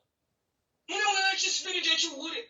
I could not look at the one family mouth. I think I stand in what in Chichenga. 25 years is not a joke. It's a journey. Panama stop sign, Panama robot, Panama arm. I was the first letter for Marital. My police is about Niggerina, but Canada airport. Why don't you see? I'm going to tell you, family central. I don't go with your pen, you know, we need. So I'm going to tell them, we're watching Jimbo and sharing a neomatute. The government, who Shantin, didn't you know? Mumanos is the oil. Didn't see my show. We are working hard. You forget my husband. You forget. I was standing on your side all the time. I was a sympathy to you. You are not ashamed of yourself, Askanemi. You are not ashamed of yourself. They are not ashamed of themselves. Kana Bankuru atishakutuki itakukumbira wa Bankuru, please. Can you please sit down and introspect? Karaipa simuzokele beki kumasure. Tarisai kumasure kwa bakava. Memzima iwe ini pamari. Kana mtirambe kuti walimanta msikanzwa. But why are you showing mkazo wenyu? Why muri kutaza muri mkazo lindo sa mune itachi uri chakadaro? Not obviously muri makabuda mbaka ya makuseni. It's obvious. It means one thing. Pane kwa wawata kumkazo. This is so wrong, Bankuru. But you never know but you protect our cats.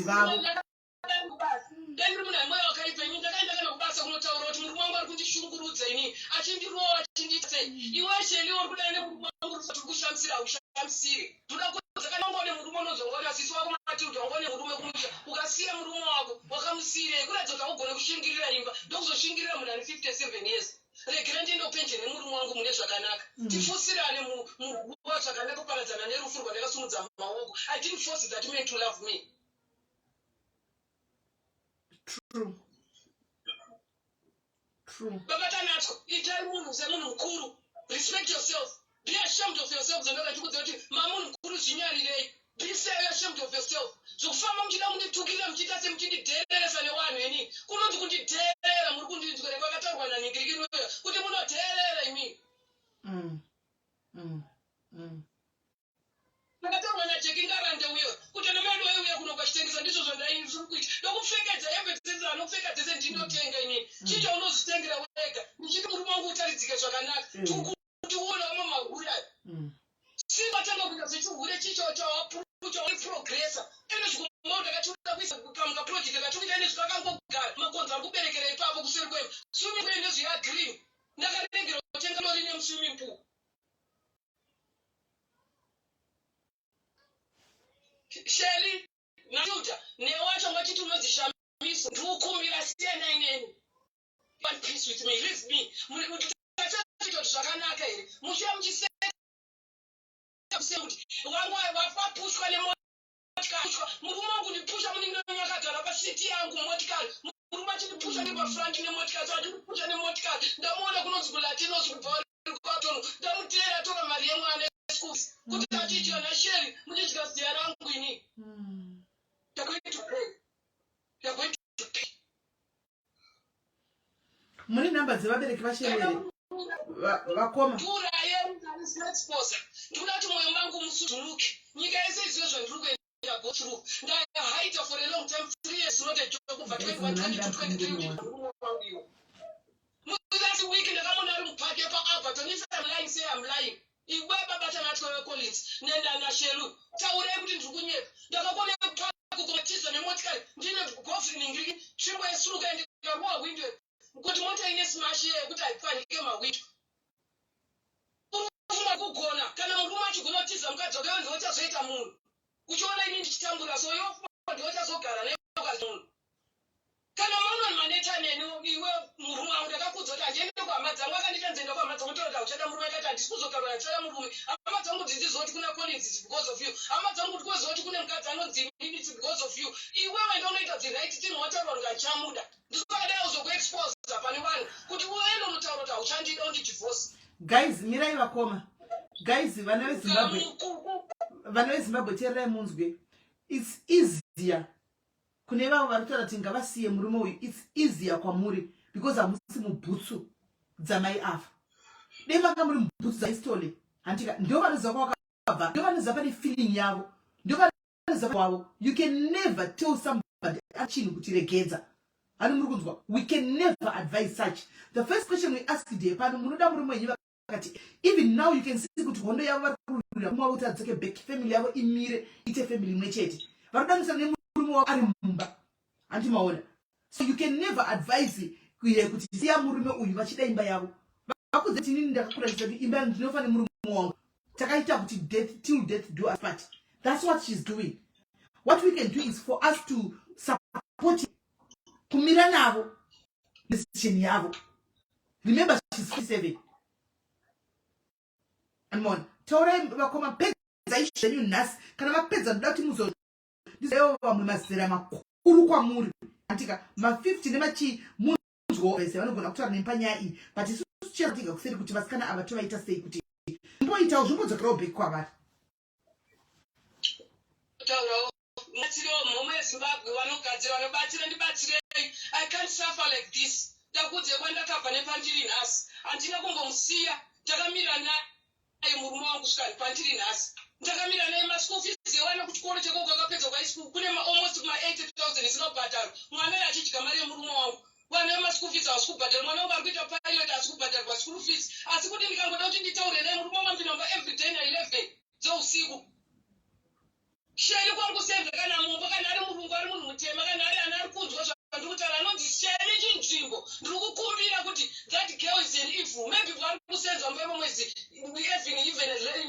relationship nemurume ari kusenzera because kana munhu asina matyira nemunhu anonyatsoona kuti munhu ane mhuri yake adistroy imba yangu imba yangu yakanaka sisimei imba yangu yakanaka kana mukabvunza vanhu vese vanogara mujinitu angotaura kuti anondiziva imba yangu is more than is a modest house kuri kudai here kutozvipa pamusina kuita so maiona zvinhu zvenyu kuti murume uye ndinosenza ndotengesa ndoita mari nemurume wangu iye kuti aisenza tese chita musiko ende zvinogara pamusika ndiri one ndinofamba netsoka sisimene murume wangu akagara ari pa night shift ndichifamba netsoka motikari yangu yakafa ndichibuda motikari yakapaka Everest ndichifamba kubva kuno kwandogara kudhuze kune kuskometa kusvika kumba kuno kusvika basa kuno ndichidzoka netsoka munhu akagara motikari yandakanotsvaga inini where were you paifamba netsoka murume wangu pesa paigashumira makadii kudanana naye dai ndisiri kugwadziwa zvandiri kuita dai makadanana naye ari nobhati paifamba netsoka makore ese mbaita ane more than 15 years taitenga where were you time yaifamba netsoka dai makadanana makatova baba vatakangovaona murodhi vachifamba ngafambe netsoka kubva panapa ndakambomudza kusira motika muende kumashopu zinosvika pasi pavo unyenga uyo ndizobvanyenga wangani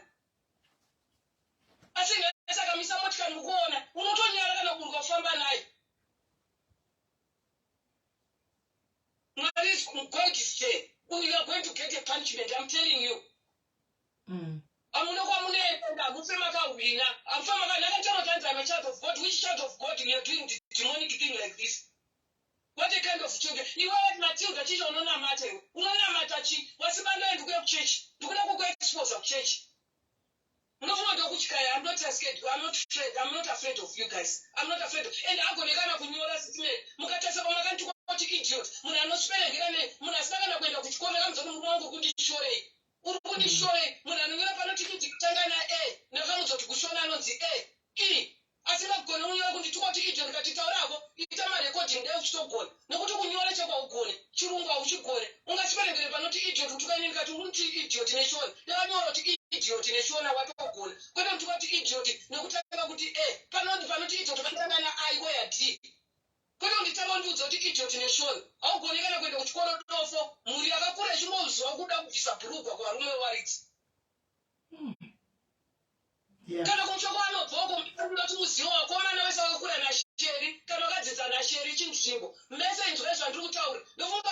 akari urure kutsuka kusukurorwa kuita makara kusukurorwa akari wane mfundisi uye achiti kana wafamba kati ngende azvina kunobude makeke kunobuda madhodhi. Yeah, pakaipa. But vakoma, if you think too much depression is real, munostroke. Shamanga makuda kustroke paya, munozostroke chaiko. Mukanya kufunganiza so straight. Yeah, body type. Yes, body type. Yeah, body type. And just stroke. Every time I get a stroke, I got food. 3 years. You will get advantage of when you stroke because a man got for a stroke. Do that. This is new generation. Because on Facebook, I got exposed. Don't go exposed. Show what I need in India. You and show what when and what time you want to find what you see this, which one and discussion this, and to go expose, do visa. That stone, you know, pound. You want to watch out for the stress. Beside Boria mufile shiri beta kana mabva pana pamunzo ati mushazonzwa mukaza chikudza iwo muzofila shiri nani vachikudza udza kusangana tuda vachauya ndiri kuda vanhu vachafona vekuti muchateererawo vari kusangana zvamuri kusangana nazvezvi izvozvi kwete vakambo vari kuto. Don't try it kuti kutouya ndine polisi yakatomira izvozvi ndine polisi yakatomira inoti protector. I'm married, I'm not a girlfriend, I'm a wife. I'm a wife of 25 years. That man is my husband. You don't have even a say. Then woman who's not on the phone, you're ashamed of yourself. What the time as is men which kumbira regrot. To kumbira what I told you take a say. Now one woman is 5 cents. Whatever is men do not tell and everything wrong that I'm tired. But what I thought I will preach like your sister. So I want to submit for you to be too good. What rubbish? What have I done wrong to you guys? What have I done wrong?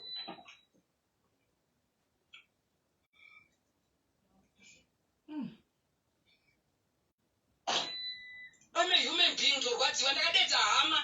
Ndakadedza vanhu vese kuti vandinzwe kusvika hama dzangu dzakaramba dzikati murume wakandoita basa rekurwesa ati uye ikoko saka ndazosvika pakuenda ikoko hakusi kuti chii kana iwe ungafamba tanzinaitire chingwa sapafacebook ndataura newe karamba undinzwa iwe murume wakolinzi ndadaba ndaendapo kuti ndarwadziwa ndataura hama maramba kubatsira saka ndazoye baba sisi Melly can help me maybe better because mese makataura kuti inini ndiri water imimi muri blood mukataura kuti chiuri hachiri hatiri newe mati utewewe netinoti uchauya uri munhu mukuru kuti ndikuda kukumbira kutaurawo nemi ndikukukumbira nyange dai wakangonyepa zvako kuti ndakamutsura nyange usina mutsura pamwoyo wangu wakanzwa bheta ndisina kusvika kwandasvika nhasi. Don't give me fault.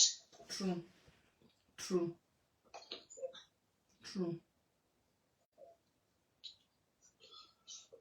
Ndiri munhu wenyama ndorwadziwa asi inonoti unorara pamubhedha muchipinda muri makataisa kusaidi uko uchiona murume wako achidya zvinonaka inini ndichisenza zvinorwadza ndichikoro chika cabbage newana izvo yes I speak handina siku yekugeza ndakashandisa masevheti kuisa patoilet inini mutoilet kushaya matishu ndati inini I want to stop to buy those things vanhu vambonditsura kudhara uye zviriwe vanoziva varume chavari kundiudza handisi kuisirwa makuhwa nevakadzi nevarume vari kundiudza kuti murume wani takatombomutsura hanzwe newe unonzi mari unoita basa rekupa murume wangu imba yekurare wemugeyi wewe wokuzimbabwe unonzi vanhu siyana nekupa murume wangu imba yekurare we wefunga chira ndikonfirand handiite izvozvo kudigira mweya tsvina munozoti kurara nemunhu wakadzi kurara norana wakadzi zvinonza mweya tsvina mumberi zvinopa mabhegi lake zvinoza mabhegi lake munoona business renyu risingazafambi mushaya kuti chii yandikuite uri kusangana naye hakuna chakanaka chinokufambira muupenyu hwako uchafa uchidya mafufu segonzo inini kurwadza kwandikuita ndo uchasafa nekuti kwese kutaura kwandikuita you are going to suffer. Urarwa nerume waridzi uri kutakura mweya yewakadzi wari kuchema une musodzi wewe misodzi unoyatsozwa kuti 5% ndiwo mvura 95% kukurwadziwa kwandiri kuita.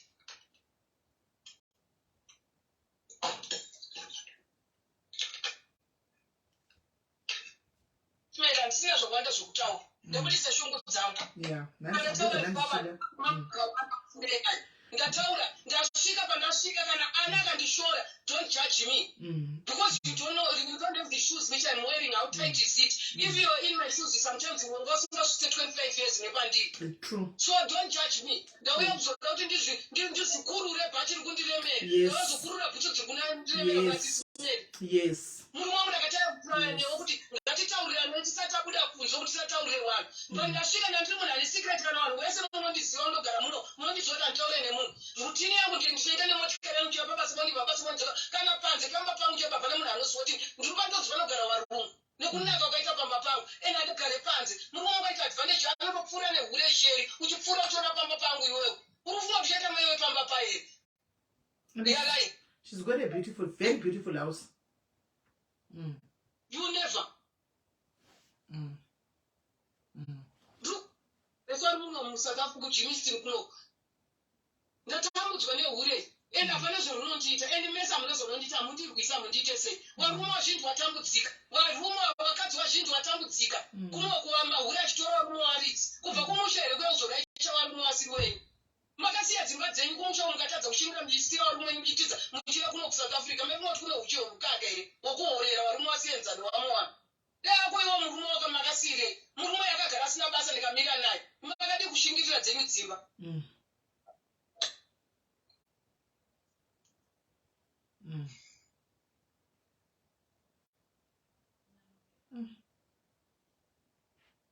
Yeah. For reason. We are part of 5 minutes for reason. We hear Chisang. Antina munotora naye muno. Mukashaya muno. Ndoto nachembera acho pano. Ndopato fumura pano isachembera natina kwatoinda. Musabve mapenyu akomai. Gara ipapo. Iye ngabve. Murume wenyu anafunga kuti achadi. Ngaatakure bhega abude musasara mushanda vana venyu mugere papo mwenda ndokulema futi nemitenedzi yachona. Musabve mapenyu amukavakire mumwe munhu kungotenga imba kungotengera mumwe munhu. Indakanofunga kuti handibvi.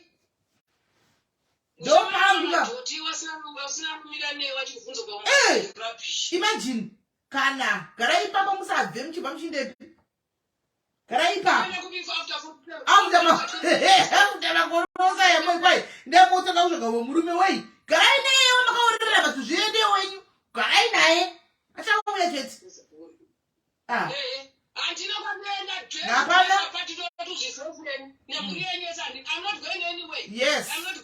Yes, stay there. Stay there. Stay And I look at the connotator, you want to take it, and you take a hemp of my legs and movies. Or come with a more drama. Or I don't want to pay over the send up to the day about a year. And that's again, you could dress up and I went up to changing to a bus. You know, pen and to make us say, I may want to wake us, you know, as I did. Ndakone mata wekushishwa mchishanda mchipenda zvunzve ndakona ishwa yeah, she's a hard working woman guys kwete zvekutamba ngwaya mind yayo kuti adziteki izvo zvawadya wasvipira yani ndine demba changu inini kusviba isi mhosva kusviba isi mhosva wakoma kana mainya kuona kuti mainya kusviba zvemasoka kuti kupe mafuta muzorei kusviba kukuita sei garai necomplextion yenyu kuzora itopai glow mafuta ekuti muglowe mukusviba imomo munoglowa muri black beauty yes nazvenyu wakoma iwa musapani wakoma iko zvinomuteka kutopfeka zviminisketi chitotenge kupfeka zvimini musatombozvidzikisira musadzikisirwa nezviure nyaya nezvibhishu nyaya iko zvinobva nhasi tenge kupfeka dressing dziri mustaira tikuhwei futi imi machiti mutanze machembere kupfeka mazviona kane makaiti chikwikwidza hatitomboregi kukwikwidza tinotopfeka mupfeke vakoma machiwa kubva nhasi musanenya kupfeka mazigubhururu muchitukwa kunzine vana dzavogori kupfeka pfekai mini mupfeke skin tight mupfeke skin tight muchifamba muchitambisa gara kudai semabere murume yagwadziwe asafunga kuti ndiye gara kokuoneka munogona kutoonekwa ufuna mwarume kudzoko hanimona anofunga just because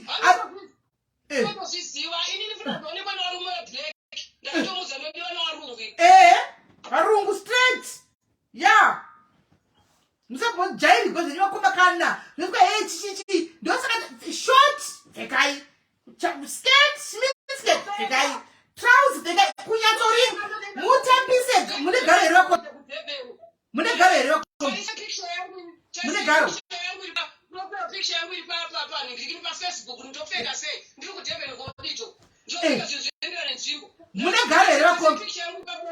Mune magaro. Magaro akuta. Manje mune bikina fasi yakada saka. Nyazo zai. Muchifa mamuri zunza kuti baba. Kwangwangwa garo chwa. Kwangwangwa garo chwa. Mbozo kana pareka. Muri zunza mbadzo rumwe. Iko zvino makubva nhasi vakomba. Kana ave iri weekend paya muri kokumbaga. Pfekai short lipstick makeup kuruidza garo muchinyaso kufamba. Awo se rumoyo. Awo se anotsva.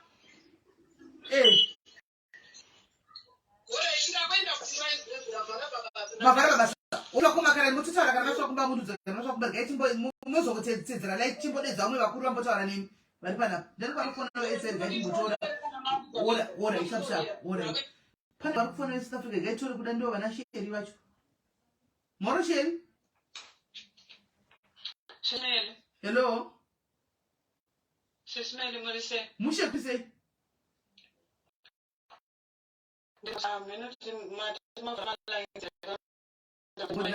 Ndatofunga kuti ndiwe sheri. Ora itaura ndafura. Aiwa. Ndoda kuti SIS MELLY nyaya iri kutaurwa namai ava inorwadza. It's true zvirikuitika. Ndine mukoma wangu inini akasiya imba yake. Handiti idzo nyaya dzekunzi buda idzibuda. Akabuda. Izvezvi ari kudana nemurume munhu. Akaitiswa mwana nemurume munhu. Izvezvi ane mimba. Ndakaba foni yake musuroyo kuti ndione kuti chii chiri kuitika. SIS MELLY hakuna nganga isimo. Hakuna muprofita asimo mufoni imomo. Vanenge achitaura nawo. Muri kunzwa? Achinzi ndontora unosvika kumba kwake here? Oti zvonzi ndaunoya nehembe yake. Because vanhu varume vanopinza vakadzi mudzimba. Ende ndaunoya nehembe yake. Ini ndakabva ndaudza mhuri yese. Vanhu vakaita dare nemunhu izvezvi vanhu vari kuenda nhasi unoyu vanhu vari kuenda kumusha kwemukadzi yeye kuti nyaya idzi dzigadzirwe because hatisi kuziva kuti mhiko dzaakaita imhiko dzerudzi. Because murume munhu it's either achauraya mukadzi wemunhu. Handiti isu semhuri hatimirire zvinhu zvakasviba kudaro. Hati muri kuona. Ini nditori mudiki kwaari but zvaari kuita soka zvinotondiratidza kuti hadzimo. Ndizvozvo.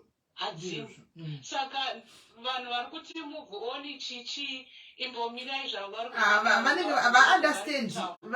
ava understand chakoti sometimes chichinenge chitika mukati mutotasa mai avaka hatichato ukaona vatongobvunza munhu kuti unoda murume wakati handiwani ndoda murume wangu ndoda imba yangu achisi ndikurwira murume wangu handichatogoni kuti siyai munhu hazvichatoiti kuti ndiudze munhu kuti chero kataura zuva chibuda neukona kuti hafi akasiya atokudza kuti ndikuda murume wangu she's here to fight for your marriage ari kufaitira marriage and she's bitter mai avari kurwadziwa because vane kuvava mavari because murume wavo vabva expose zvisiri murume wavo hanimona kuziva kuti vatori serious and vari kurwadziwa. She invested a lot imba yamai ava ndaiona nevatenga kuSouth Africa uko vane yakakura zvisingaiti handiona vane Ford Everest yavakatenga yakairiletestika makore apfurai ndiyo vakatenga ichiri latest ipapo kuita dzimwe vane lefe vane vanhu vavo kwavasvika vatoyo kuita umwe atosada zvekuita pilot zvezvizvi umwe ari kuita zvekuita engineering hanimona then all of a sudden umwe munhu ongoya kunzi buda. Come on guys, like zviri easy kutaura kana usati usimo musituation haiko zvotanza zoya vanhu musagari pamusingadiwi. My sister iye wacho asingasadi munhu ngabude mumbabani asingasadi munhu ngangotakura bhegi rake abude karove pasina chete. SIS MELLY chandanyanyofonera ndechekuti pavataura kuti vada kuenda kuMalawi ngavaende kuMalawi kana vari kuenda kuMalawi nekuti mukadzi uyu watiri kurwira isusu hatina kukama naye hatimuzivi. Ndakutoreva situation yamukoma wangu yekuti ari kumaendera kunganga ari kumaendera kumapostori ari kuenda kupi kwese kwese handitika achiti hanzi murume ngaasiye mukadzi wake auye ade inini aone inini furatidzo chaichai ndo yaari kutsvaka nasemi mukadzi wake. Saka zveshuwa zviri kuitika saka kana vachinamata ngavanamate kana vachiita zvekuMalawi ngavaita zvekuMalawi because shela hasi eka haasi kutombomira ane kwaari kutoenda wacho kuratidza baba vachisema mukadzi wavo vega vachifamba vachifamba nepfungwa dzavo vega vakati make a decision vakaenda kunonyenga hure rava nditi vasati varoyiwa kana vakazoroyiwa vazvifambira netsoka dzavo vaenda ikoko but yeah saka but situation yatanayo iko zvine ndekuti tikurwisana nemweya yakasiyana siyana and it's very true ndakazviona nemasango inini vanhu havana kugara mudzimba mabhisho haana kugara mudzimba sisi rangu inini ratova bhisho riri kuda kuparadza imba yomumwe munhu ezvine zvakufanira kuenda kumusha kwatisingazive kuti ndekupi kuti tiende tichaguma taripa nezvinhu zvatisingazive kuti of course but hatingarambe takagara takapeta maoko because anogona kunge akaita mhiko yekuti atakuraya mukadzi yeye ende dai ndisina kuba foni aitopafa zveshuwa because chaari kuda iye kunzane murume ndapedza hangu sesimeni right thank you very much thank you very much maita basa thank you very much pakaipa hello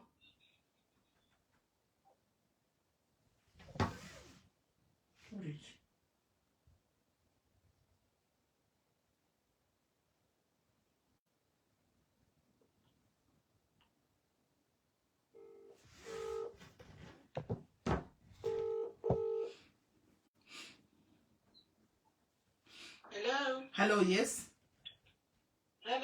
hello panashelu bishu maswera sei taswera tine urombo nasisi ava vari kupedza kutaura shuwa zvinorwadza zviri kuitika panze apa as much as you know tingataure tichiti ngavadai at the end of the day it is their decision kuti anoda kuita sei because iyi nyaya yake inorwadza because kuvhenda kwari kuita nekuti zvinhu zvacho zvawanda futi zvinhu zvacho zviri kumurwadza it's good that auya akataura pane vanhu tinobatsirikana nekutaura because kudhara vanhu vaingonzi hey don't talk about your problems keep them inside hazviite izvozvo honai ezvinezvi achawana sapoti achawana rubatsiro rokuwana counseling achawana vanhu vanotaura nawo even iye sheli wacho anogona kuzonyara maybe akaona kuti ndatukwa nevanhu vakawanda nezvinhu zvandiri kuita saka zvimwe zvinhu zvinonetsa but kutaura chokwadi baba avaka ndo vanoda help tingataure tikati mai ava vari kufaitira musha wavo munhu anoda kuchinja murume chero akataura sei mama vakati I love my husband iye kana asamode but my sister chinoitika nchokuti right now hatina need yekuti murume nokuti matomunzwa so we can only talk to our sister kuti so that she feels better munofunga timwe pazera rava vazvisiyi kuti murume wako needs to change she knows so she came here we tried getting a hold of the husband muhusband akati munowane kunyaya yekupindira akada kutaura zvisina nebasa rese akapesera akata so we can't reach the husband so comforta muwedu ndizvo izvozvo ichokwadi tinotenda shuwa nerubatsiro rwamuri kuita we will hope our sister finds something zvinomubatsira kuti vamove on kuti zviite sei nemurume wavo sheli uyu hatidi kunyeperana anoda kugadziriswa mwana uyu because ma23 years olds iwavo anouya achipunza misha yevanhu vagosiya vanhu vachirwara nemabp vana vakura ava kune vana vahombe vanofanirwa kugara pamba pavo vachipunza misha yevanhu izvozvo ngazvigadziriswe mahure ivava ngaagadziriswe kusvikira munhu ati achiona murume wemunhu achimuyenga achitiza because vanhu havajaira kuti hanzi ini ndazvonyengwa ini nauya kwandiri he kushandisa zvimatekinoloji zvekudhara zvakapusa zvekuti hei akashata yakadai hakuna munhu akashata iye ndiye akashata ane utsinye sheli uyu because haana maprinciples haana unhu hwekuziva kuti murume wemunhu ndinosema inini mpera nditsvage wangu wai asingadi kuitira musha wake iye wega afaite samai avakutaura kuti ndakatanga pasi kusvikira iye zvinezvi mukadzi uyu ngaafaite sheli uyu dai vedu pachikwanisika dai chitaka chitimu chekurova mahure ese aya anonetsa panze apo ndatenda thank you very much Kola thank you pakaipa guys pakaipa right I'm also opening lines to those who are in the same situation as my story right now those vari musame situations na my story right now presently sikukufondaiwo kuti mufone vari musame situation neya my story right now you can call in tichemenemi pamwe chete Evelyn number dzakapiniwa apo pazasi apo the number is pinned Evelyn hello Yes, could you say? Ndaida ngotaura pamusoro pamai avo inini mai ava vari kuita murume uyu ndiye ari kuita wrong kusvika pekupedzisira ende ari kutsondokota mwoyo wamai avo zvinonzwisa tsitsi. Akapima mukadzi wake akamuona kuti idomet dai nini mukadzi uyu kauye atomboita ushingi chaiwo chaiwo sisimeri wokuti anomupfekera hembe dzake omudza kuti buda zvako pano uende buda pano uende nekuti murume uyu ndiye ari kusafisa mukadzi uyu pasina kuti murume uyu ari kutendera izvozvo sisimeli achida mhuri yake ovanza chihuri chake achitira chihuri chake uko achichengeta mhuri. Mukadzi uyu haizosvika paasvika iko zvinozvi. Tarisai muone panga achitsanangura odheri tamboteerera kuti aimboita chihuri nevanhu vekubasa wati murume uyu even malubricant ayo mukadzi ngaasachenesa futi murume uyu inofanira kunge ari kutorohwa futi kusim 2. Vatopanduka baba vane 50 chakadaro yeza vatopanduka zvekupanduka zviye saka ari kudya mari haasitombori sheri ngavavhure meso ende ngavatore bhegi vapfeke. My sister, right now saying that we are not helping our sister. And more because tave kutovhisa sheli panyaya takutosungira baba. Yes, the husband, we all know kuti is wrong 100% because they parajong. But she came here maya vari kuchema panotsvaga rubatsiro kwatiri kuda kuchema ticheme navo. Ngatichemei navo. Yes, sisimeli but tiri kuchema navo hatisi kuramba ikoko kuvatipfekai bhegi. But zvinotikavaudza kuti murume wetikatoti murume wenyu anotoitika kumanyuwa navo iva kuudza kuti ndiri kuda murume wangu nemba yangu. Now are we making it any better? Sisimeli munoziva kuti chika mai avo ngavasaitwe domet nekuda kwokuti vari kuda murume. Ngavatombotora mhingirikini rimwe danho rekutoti vanotomudza kuti ngabibva pano uende. Ngavamudzinge mbobva pano uende. Akaenda ikoko upenyu hwari kunogara ikoko kune kumba kwake sisimeli anotoona kuti zvakasiyana anoita munhu kwaye murume uyu ari kutora madzavo kuvaita domet nokuti anovada ari kuvatambisa mwoyo wavo. Ngavave strong vagomudza kuti hembe dzako ndapfeka pano tora hembe dzako ubve pano nokuti wandisafisa. Kana wafunga kudzoka panako odzoka wamunhu kwaye anodzoka amunhu kwaye. All right, thank you very much because remember maadvisor muri kupa vachateerera semunhu ari kubventa mavaga chiti ndikuda kuzama kubvisa zvinhu zvakandiremera. So she's going to listen to you. Handivati ndakuchaisa wenaumba. She's going to go home vasvika kumba vogara pafoni votinga kuteerera macomments enyu maadvice enyu. So ngatirege kutiwedzere salt pachironda. Ndosaka maona kuti pavangu vachipenga ndanichipengawo navo. It's a way yekuzama kuti vaone kuti ndiri kusapotwa. Ndinevamwe vanhu vangu vari kundisapota kusaiti. Unoona ndosaka maona ndanichipengawo nepasaiti kuti vafile kuti ndiri kusapotwawo ndine abi yangu vari kundisapota. Hello kola. Kola hello. Yes, dzimai my phone. What do you say? Hello kola. Hello. Yes. Murise. Did you write address Murise? Ndandorwadza ndiri murume zvangu kabati kudharara ndikamuona kutora mindi kupenyani ndakumumamisa. Mamsai muna nzvadzi. Mamsai muna simsaurayi moko mamsa mosiya. Mamisa because zvinonetsa kakuti iwe unongoshanda nemukadzi ongoya wachipedzwa nevanhu ava akala basa mabhisho aya. Amen. Taurai zvenya nzvadzi. Mabhisho anakadzidira aya adaiwo idawa futi ndatokurespekta kaba ichitoti gonga munhu paizvo shit man. Zvorwadza kuona mai vakuru vachivazochema kudai. Aiwa tochazozviona ende avati hazvina kunaka. Hazvina kunaka muvatsiure kana vaona ground ikoko. Thank you very much Cole. Sharp.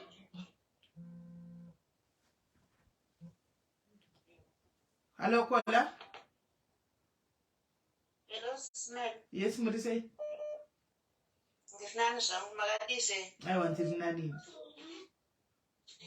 Ini nangu sisimeli ndiri kuhama yasheli uyu. Okay, muri hama yasheli. All right. SIS MELLY baba avazvishuwa kudana naSheli vanodana naSheli. Not kuti asina kuvatsura, not kuti Sheli haana kutsurwa. Sheli akatsurwa. Kudzimara ivo ava mai vari kutaura nezvekuti matuyo anozvida. Inini ndiri mumwe wavasisi vacho asati garambuzvi kwavanogara ivo.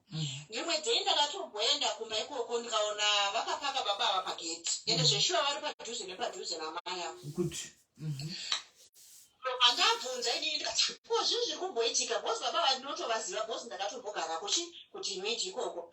Ndikati oraiti muri kuita zvinhu zvamuri kuita izvi baba ava vanogara pakona apa handiti saka imini muri kufambisa sei baba ava vakambodhiraivha mota Sheli ari mukati ndobva vaita sei ndobva vaenda ndakatodza murume wangu ndikati abati zvinhu zviri kuitika izvi hazvisinakidza kuti ndobva ndaita nasisi vangu vahombe ndovahombe nditoriwo mudiki zvangu ndingori family asazvishandise semusene ndobva nditi unoziva kuti chii Sheli ndamutsura handiteereri ndapedzera ari kusvika pakumudza kuti ini nanguka zviri nani kuti iwe ubve pano kana uchiti uchibva kubasa ukoka chirega kuuya kunokumba bhosi inini zvinozonditambudza ende mangwana zvichaitika nezvekuti mai ava chava yachikurwisa ende vakurwisa iwe uchitowa ndiripo ndinogona kuita sei kubatsira zvinova zvinhu zvisiri right handi murikuona chinodowe chinotomutsurawo vanhu vamwari asi singisisi vacho vamuri kutaurira vari kutaurawo kudzimatawo please handidi kukunyeperai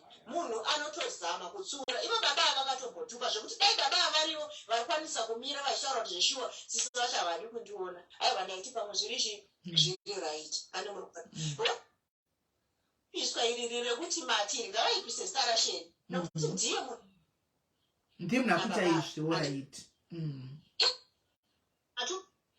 handidi kukunyeperai hando nevana vake 3 handi murikuona saka murume wacho akazvionawo izvi zvinozoitika nokuti amai avaka zvekuti ivo vazopinda matuwi ininika family yavari kuti vakazama kutaura nefamily yacho ipapo ndopana ndida kukumbira kuti ndibvunze kuti vakazama kutaura nefamily ipi nokuti inini handinambobvira ndanzwa kuti mai avakambouya vakashaya kutaura isusu kuti respect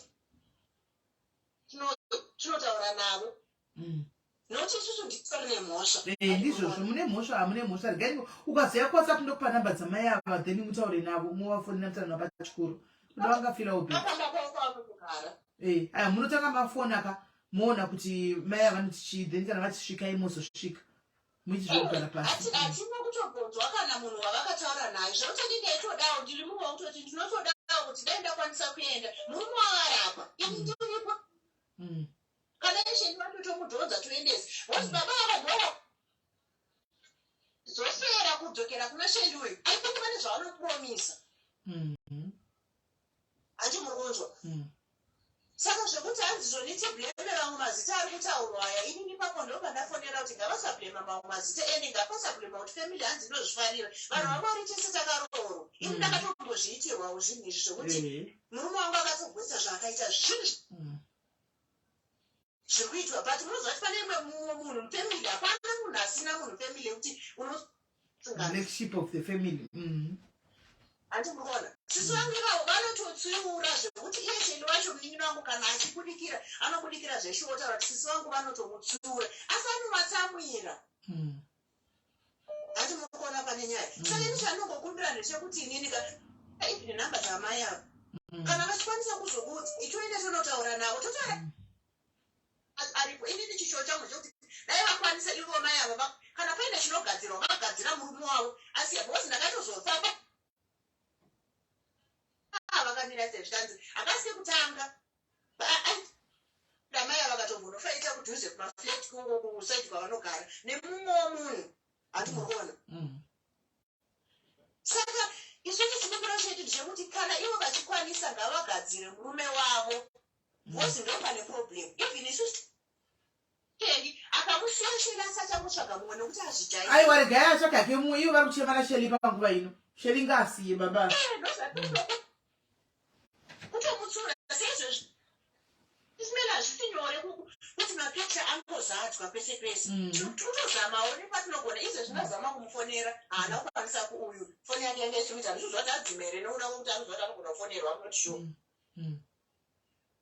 but but kutozama nepanoona kuti zvisi ende zveshuwawo munokumbira nhamba dzamai ava mundipe nditaure navo then ndataura navo vakati uyai tinokwanisa kuenda tonotaura navo iye shendo wacho ndikana anokuuya ouya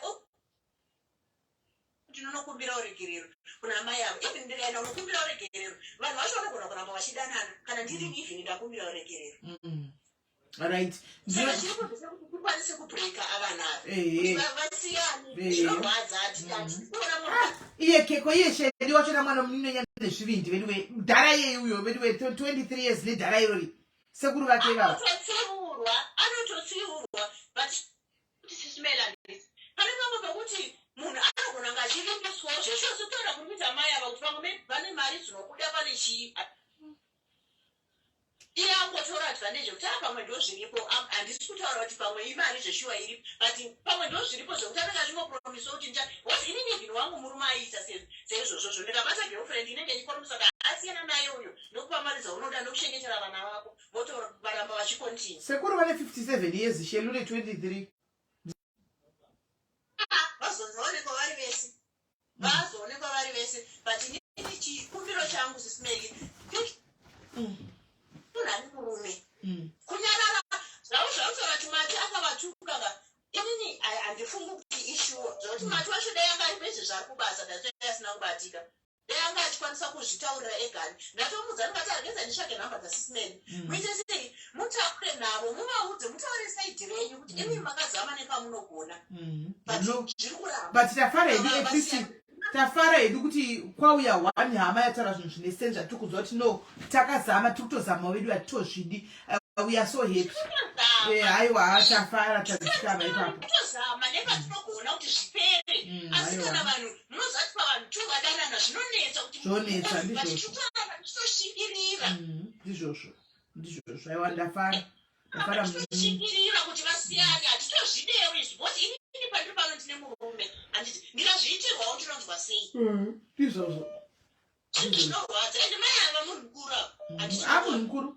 munhu mukuru saka zvinonetsa kuti zvisvike pakudaro zvinhu zvinorwadza ndikukunyepera saka ini chandichangokumbira ndechekuti mondipo nhamba dzavo ndotaura navo ivo vanenge vachikuudzayo kuti ndataura navo then kana kuri kwekuenda ndinovaona toenda tonovaona tokumbira uregerero chendo vacho tozama nepatinogona baba vacho tovapaoni kuti isusu tikapedzera tikakuonai muinaye chapedzera tazoita hondo nedu exactly ndo zvinenge zvitori nani apa panenge pauzofemili pamwe ndo zvainoda femili yemaure andaona nhema vamwe vachikomenda vachitaura kuti chipati hazvisiri izvo hazvitombori ndizvo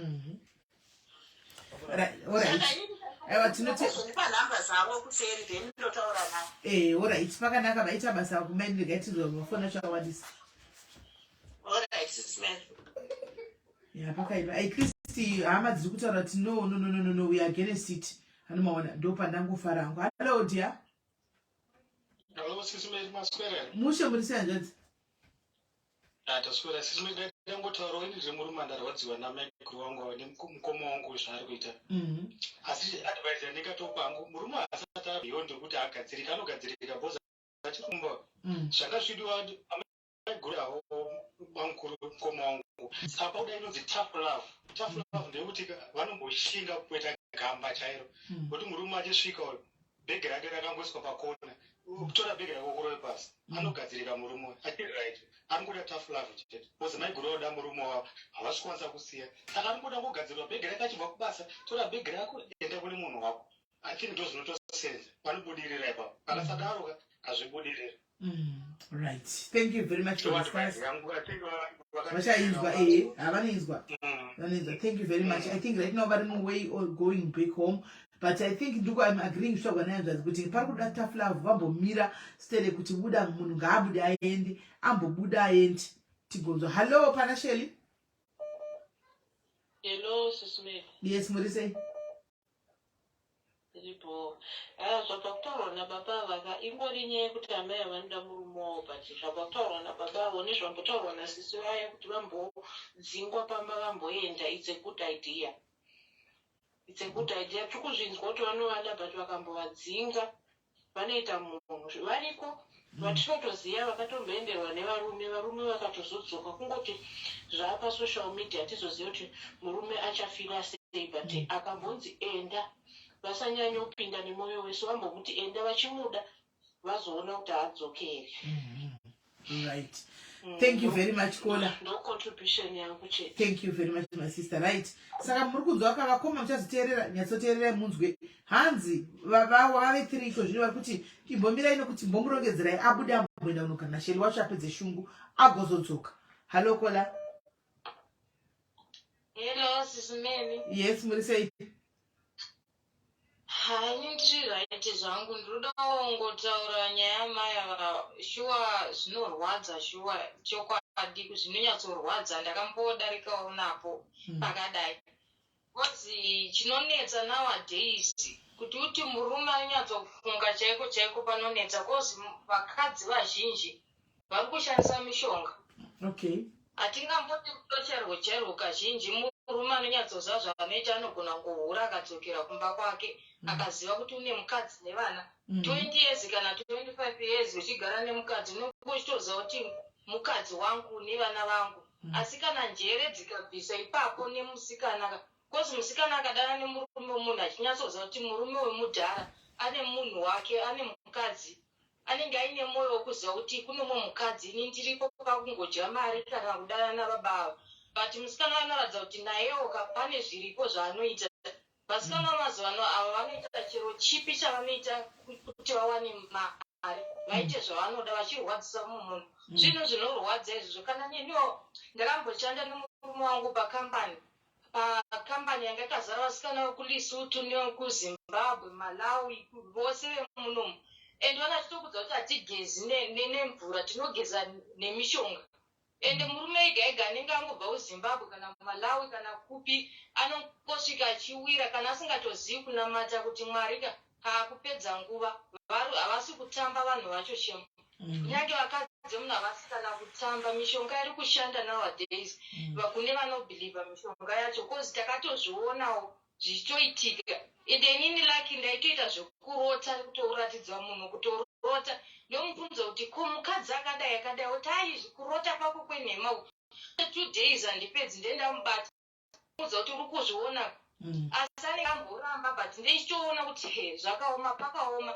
chokapfugama ukanamata sei murume asinganamati asingarwiri imba yake panotonetsa zvekuti panotoda kuti Mwari apindire kozi ukarwira imba yacho uchi ndonamata okay nanamata but munhu anobata mishonga panenge pakaipa. Varume mazuva ano shemu vari kutorwa nemishonga zvisiri zvokumboti naturally chaiko kuti zvinenge zvitonetsa pakatooma shuwa ndarwadziwa ndiri kunyepa SIMELLY. Right. Thank you very much. Thank you very much. Thank you. Right, guys. Kana mafona mkauya 2 minutes. Anditika 2 minutes. Chaidzo 2 minutes. 2 minutes. Antika 2 minutes. Yeah, hello, dear. Hello, SIS MELLY makadeni. Do you like to say? Ndiri parume makadiwa. SIS MELLY ini nangwa ndinonyatsonzwa nyaya yese but ndanzwa amaiva panga vachinareta nyaya yavo yemurume wavo kudiwa kwavaitwa nevamwe varume so on and so forth. Murume wavo achivanyenga vachivadawo. My 2 cents anofanira vanhu vari kuti zvoni murume uyu ngaapekerwe hembe dzake aende kana kuita seka. Mind you, this guy is in love with this girl. This young girl kana ari kuda mari kana ari kuda chii nobody knows. Inini I would advise kuti let her follow her mind because vachamupfekera hembe kuti oenda nokuti mera vari kuda murume wavo. Guys, murume wavo kumuda ende vachatozo akashinga zveshwa kuenda ka munhu ari kundovaitira mashiripiti murodhi kwavanogara achipaka motikari. What if akazoenda vanosara vachinzwa sei? Meno apapo wavo kuti ini ndiri kungoti let her follow her mind. Yeah, her heart. Zvekuti her heart exactly zvekuti titi baba vaende kana kutaseka. The only thing ngatingavashingisai kuti ngaasabve pamunamato. She should keep on praying ende zvekuti vaende kunogadzirisa murume wavo sisimeli ndinamai vandinoziya vakaita zvekunogadzirisa murume wavo arura nechirwere. At the end of the day ndivakanga vakubvisa tsvina dzemurume iye. Murume vakazonopiwa mishonga iri wrong ndokupfuira murume ndokuita fuza, murume ndokutanga kutorasa njere, and at the end of the day chicha vakazoinjuya pane munhu akadaro.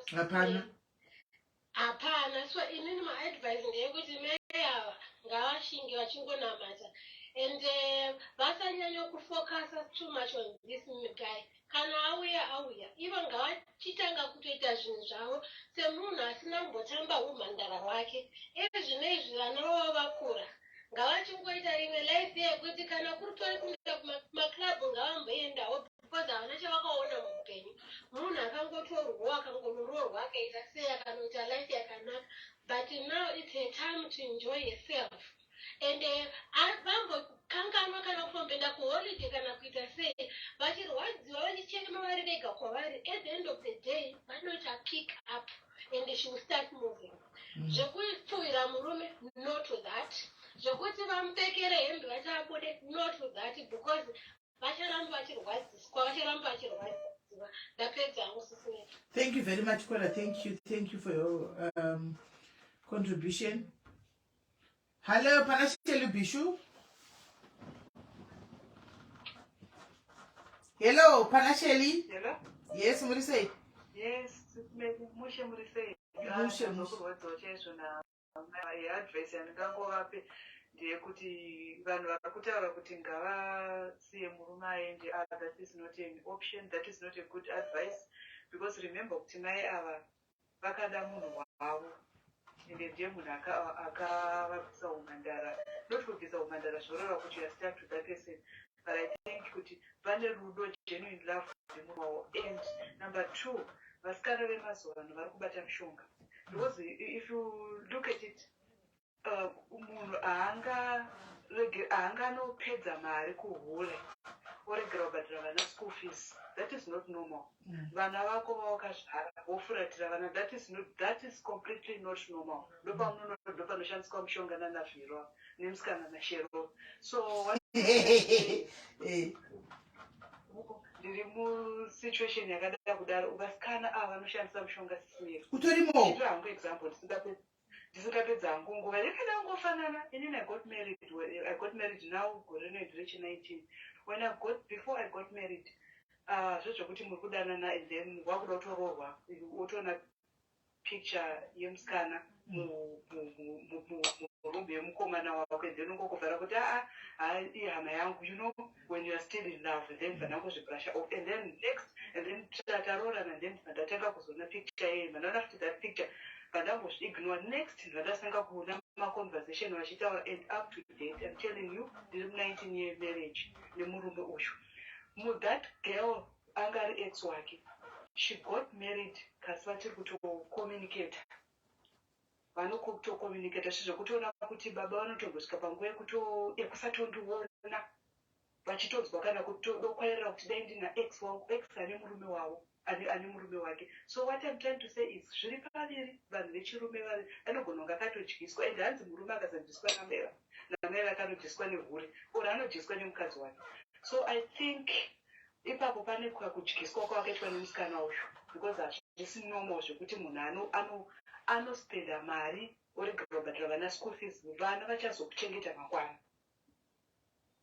Saka what I'm trying to say is advice yekunzi ngavabude, no, ngavarambe varimo mai ava, because vanoda munhu wavo. Vakati munhu muchaona kuti vakanzi vabuda she will stroke, because she will not avoid kufunga murume wavo nekunzwa kwandaita munhu anoda murume wake. Inini hangu ndichizvipa pandiri situation yandiri zvinorwadza sisina pane kuti pane pamwe pane pekuti ndezvudza kuti no, I don't care, andabasana zvindi ex wake handina, but 19 years now, and ndakanyatsonzwa, especially this year, ndakanyatsonzwa kuti no, handingasiye marriage yangu because of this, of musikana uyu or whoever. Ndopa unotanga kuona kuti munhu wako unenge uchimuda, you unotrya kunamata, and then uchiti whatever zvakaiswa pakati pavo, kana ari kushandisa mushonga, because zviri pachena kuti anoshandisa mushonga, because anotoita kakusemwa sismeli zvekuti mukandona handisi munhu anoshoreka. maybe ini nasandakambomona kumusikana wacho handisandakambomona, but I don't think kuti tikamiswa tiri chese nekanzi munhu anoshoreka zvangu. Saka ukaona kuti kuti murume anoite tikakuta kusema kana kakutobwekana ne. Saka muri kuda kuti murume wenyu anoshandisirwa mushonga nemunhu akarokwa? Zvinogona kudaro. Kola hakuna zvakadaro. Hawa. Hakuna. Wake oshandisira murume wenyu mushonga. Tanenge achingoda murume anenge achida kungofinike kungodla kwose, kungododokosha kwose.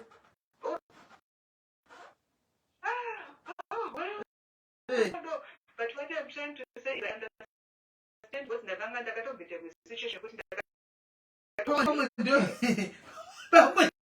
ndoti yake.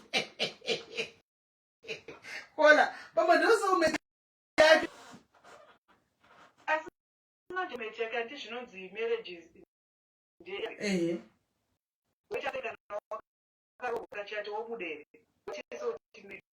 So it's not like atinongotakaanya because inini ndiri munhu wekuti ndine pride kuzoti handina kana basa nazvo haisi mhosva yangu kuti wakatiora ukanga waone chipandira wakati kuramba uchingoda na ex wako yokuti munosvika kana uchitsvagwa iwewe augode kuti auramba, but ndakaona kuti no wana anenge andotomutsvaga inovhunza hangu ndezvekuti soulmate kana kuti marriage achinenge chinzi yakabva kuna Mwari. But tingati chiisho 19 years. It's not even a lie. Ndimbofanira kanyepa ndizvana yako ndakutanga ko ndakosiye ndoya ndakatorealize kuti not kuti ndikumunamata or kuti I cannot live without you kana kuti I still have got that pride yekuti handikuti azvoone kuti but deep down in my heart it eats me kuti why and munhu akanditanga and chichi you know. Saka unonga wangoti why zviri kuitika saizvozvo and you end up fighting kuti maybe they are planning kuti iye arambe murume wake iye andirambe or vacharamba vachingodanana. So you know what, you end up wakuzvifunga and you want to let go munhu wako. Yeah, bakaipa. Right, thank you very much for this. Mama phone our. All right, sure. Yeah, bakaipa.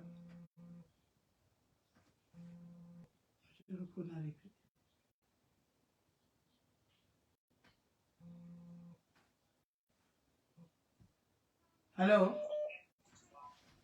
Hello. Hello.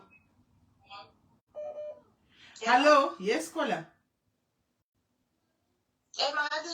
Did I do say?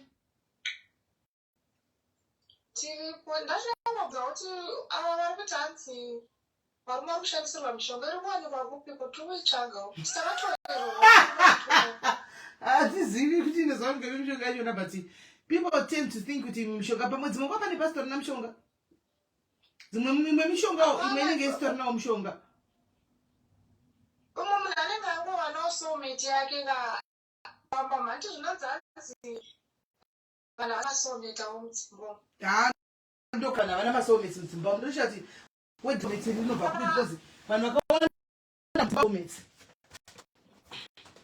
saka ndibvura wacho zvinzwisa panel taura kondukuterera saka havasi kunzwisisa kuti munhu anogona ini ndikutaura through experience kuti ndikatongoona mutombo wacho kuti ndinotora handisi kutonesa kakao munhu wemunhu munhu anouya achikunetsa achikunekwa kugwa ukera wabvuma watotora wakutomuona semurume wako wakuita zvinini saka kuzoti pamoti uyo bhishura azazodyisa murume azodii enda kutodalala chekwe deep down pasina kuti mushonga ende murume ndotoda kutomunakidza maybe respect yaanopiwa ikoko. Of course 20 years makagara ukamuda ukaita sei, but kana murume apera ruda apera kumana ngatingobvuri kwete kuda kuti anzi asana kuti aisa zvisi zvitsva especially muno muSouth Africa vanhu vari kungogara nevarume vari no tichatomboseki takunongezve zvekufashoni iwe asi uri sheni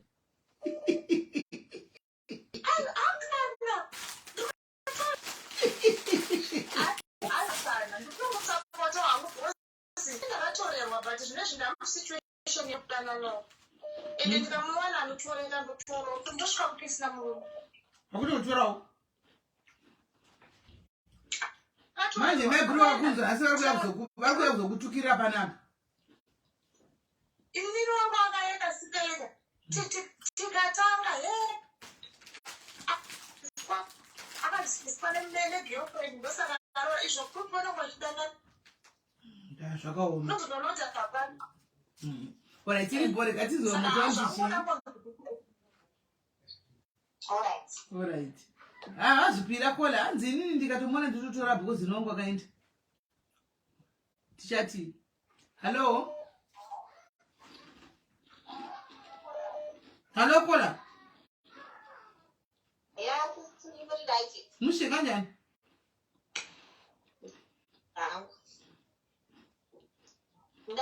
ndinotusenza uzandoda kudetserawo mama vedu avo situation takatomboipindawo situation yavo iyi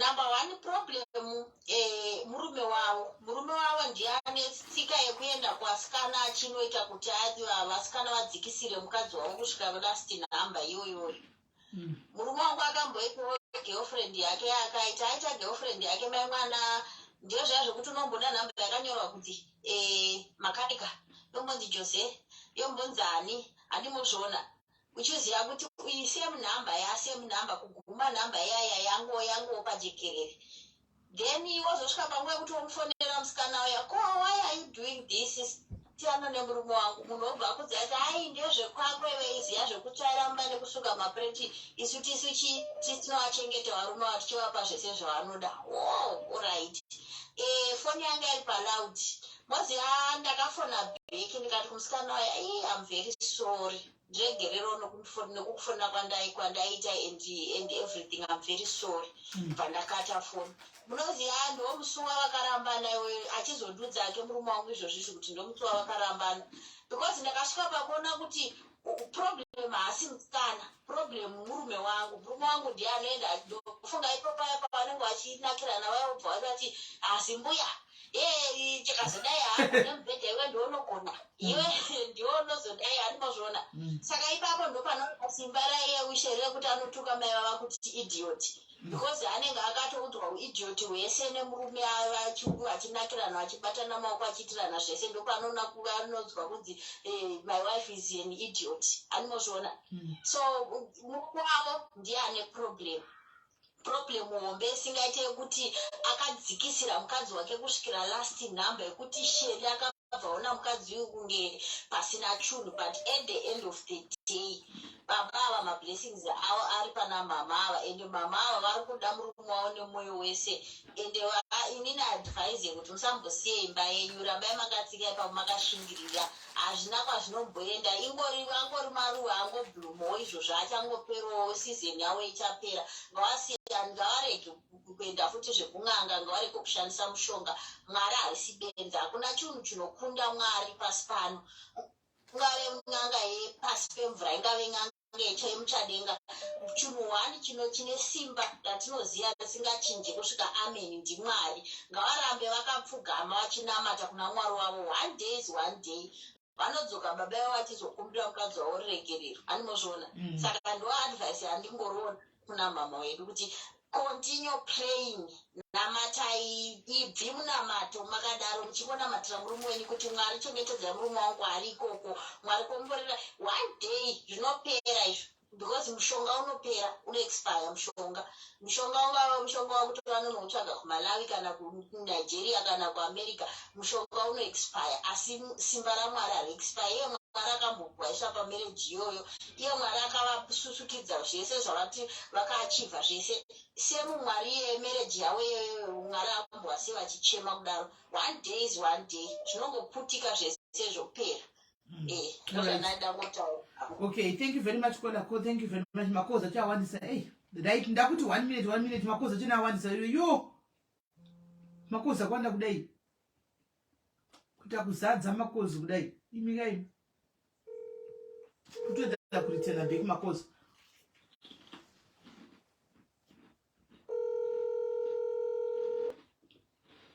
Hello.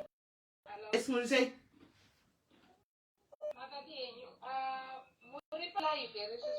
Eh. Okay, ndanchida ngotaura ndanchitevera nyaya yamai avo vari kuurirwa nemurume nekamwana kadiki. Ndiriwo mukadzi ari almost 50. Zvandaona hangu pana mai ava varwadziwa, ndinyatsorwadziwa zveshuwa. Stage yavari yandingati phase yavari vachiri mudenial. Ende nyangwe tikati budai mumba musiye murume iyeye chichi hazvimbofi zvakabatsira.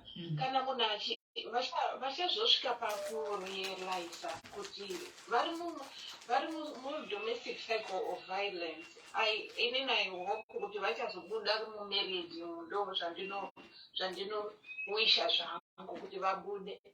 But it's not easy. Vanhu vanomhanya kuti budai siyai. It's not an easy situation. I see a situation yekuti you just pack your bags and go. Ukazoona mukadzi paanenge akuti ndapeka mabags angu ndabuda, ukamubvunza jeni yake anenge anokudza kuti pane pandakambofunga kuti ko vana vangu, uzofunga kuti ndafunga kuti ko hama dzangu, ndakafunga kuti ko shamwari, ko society, because culture yedu futi inokodzera kuti tifunga kuti society inokuti kudii ko vana, iwewe unozozvifunga as the last person ko ini.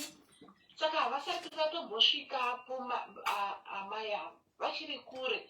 Saka what you were saying, Sisi Melly, let's support her. But mukuva support also. Ngatipote tichivaudza chokwadi nekuvabatsira kuti vave self-esteem. Because munhu ari hard working. Mukadzi uyu akabuda mumba uyu, mukadzi uyu akaseparata nemurume uyu, murume uyu irombe uyu, hapana kana mwedzi murume uyu anengerekera vaiti arombe. Apandogwara zvake, apandozvigwari kwakatodzoka, anotodzoka akutogwara wese. Ndo zvinonetsa ende culture yedu futi sevakadzi inoti kana arwara murume yeye futi kechi mai vavana ndo vachamupepa futi anohura kwaari kuita. Inini zvandisvika pakuti kana murume wangu akahura ndikusitenda 50, murume wangu akahura ndikumuti ende mudako. Because culture yedu inoti chengetedza imba. Chauri kuchengetedza chii iwe uri kuda kustroka. Hapana chauri kuchengetedza. Anofa idende ndiwe. Ende agosara agohura. Problem hombe murume uyu. Mukadzi uyu zvivakadzi izvo zvidiki zviwanotwo ma-problems also. But biggest problem murume uyu. And I wish kuti vave the guts yekumuudza kuti buda, you're free to go. Ende zvavanofona baba ava kana mukadzi uyu akaenda. Munoziva kuti vane chii? Vari insecure baba. Vane vachida kuzvionawo kuti kuti I wish kuti mai ava vaende out nemafriends avo vave ne-free time. Baba ava zvavasvika ku57 years hachichamiri. Havana kudzinziswa, havana vanhurumewo futi havana. Baba ava ndofunga chichiri kumira ina munoti vanotori nezemo rembwa pawawa. Vachiri kutoinda kutoteverera. Vachitotsvaga nyona diki. Aiwa ivhiagira iyo mapiritsi anomisa. Saka vari kuexperimenta. Vasvika pasituation yekuti vakaenda for sperm count chaiyo pamwe yatovetiwadzi 0. Hapana chichamira. Mumba chaimo mukabvunza murume uyu unonza the wife anogona kukuudza kuti vanorara vakakoila.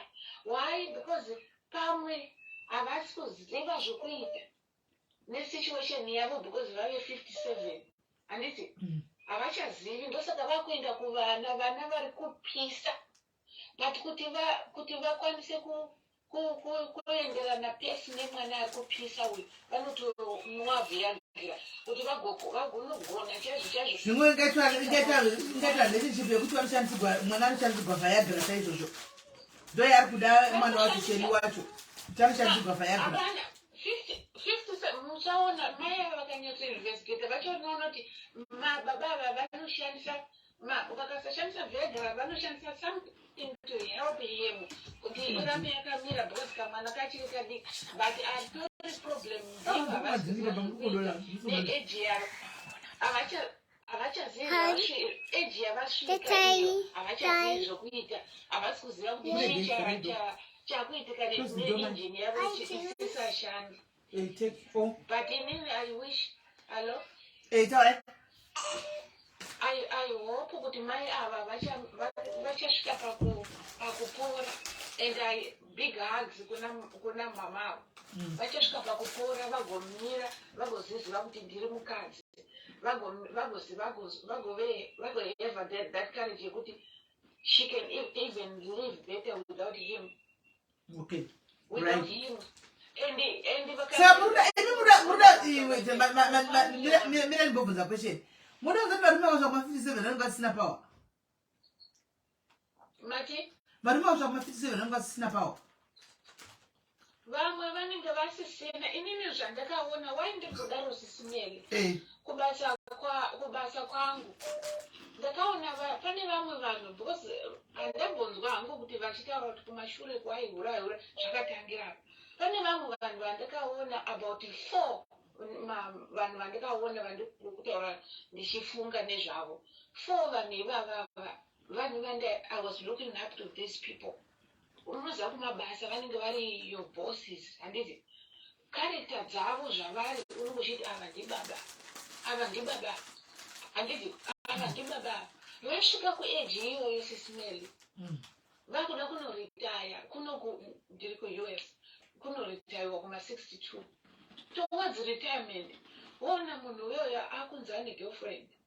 We were heartbroken and I said what happened to this guy. Munhu watinoti baba isusu vanhu vatema watinotarisira kuti baba ndikati okay we were heartbroken ini handina kana kutaura naye zvachose.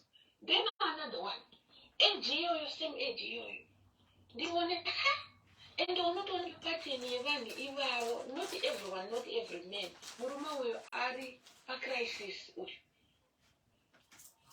ari pacrisis mukadzi uyu ngamuregedze murwere munhu inguva iyo ngamuregedze aende kana munhu achifunga kuti achida mumwe munhu achida mumwe mukadzi achida mumwe murume kana achida companion azive kuti kune chinongonzi companion one day anogona kuiwana kana she's an adult anokwanisa kusurvive.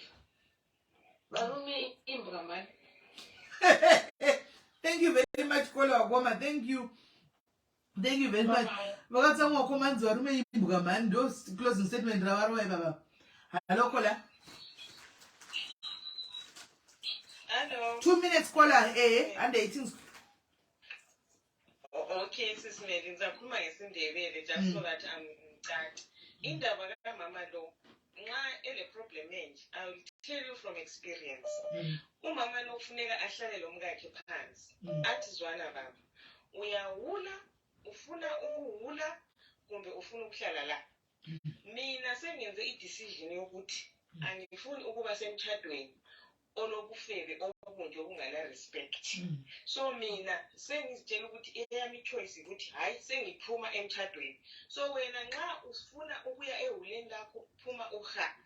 Mina ngiyahlala endlini lapha njengomama wabantwana. Uzomshaya anti uzile uthi indoda yakho nayamshaya vele sometimes.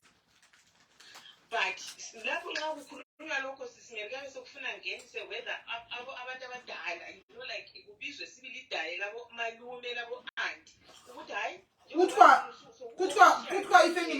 kuthiwa kuthiwe ifamily yakhe uzamile kutshela ifamily yakhe ukuthi lo muntu uyasokolisa bamtshela ukuthi ubani iphi indoda le ingawuleyo. So kusho ukuthi nawo vele abanandaba bayavumela ukuthi umuntu uyawula.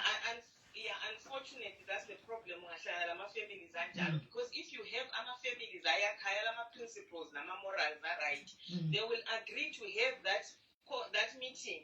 Uhlalwe phansi kuvunyelwana ukuthi hayi wena njengoba usulo mfazi official omunye okuthiwa ngukhethi mina yimi umama walapha ekhaya mina ngikhetha ukuthi badala I no longer want to be in this situation.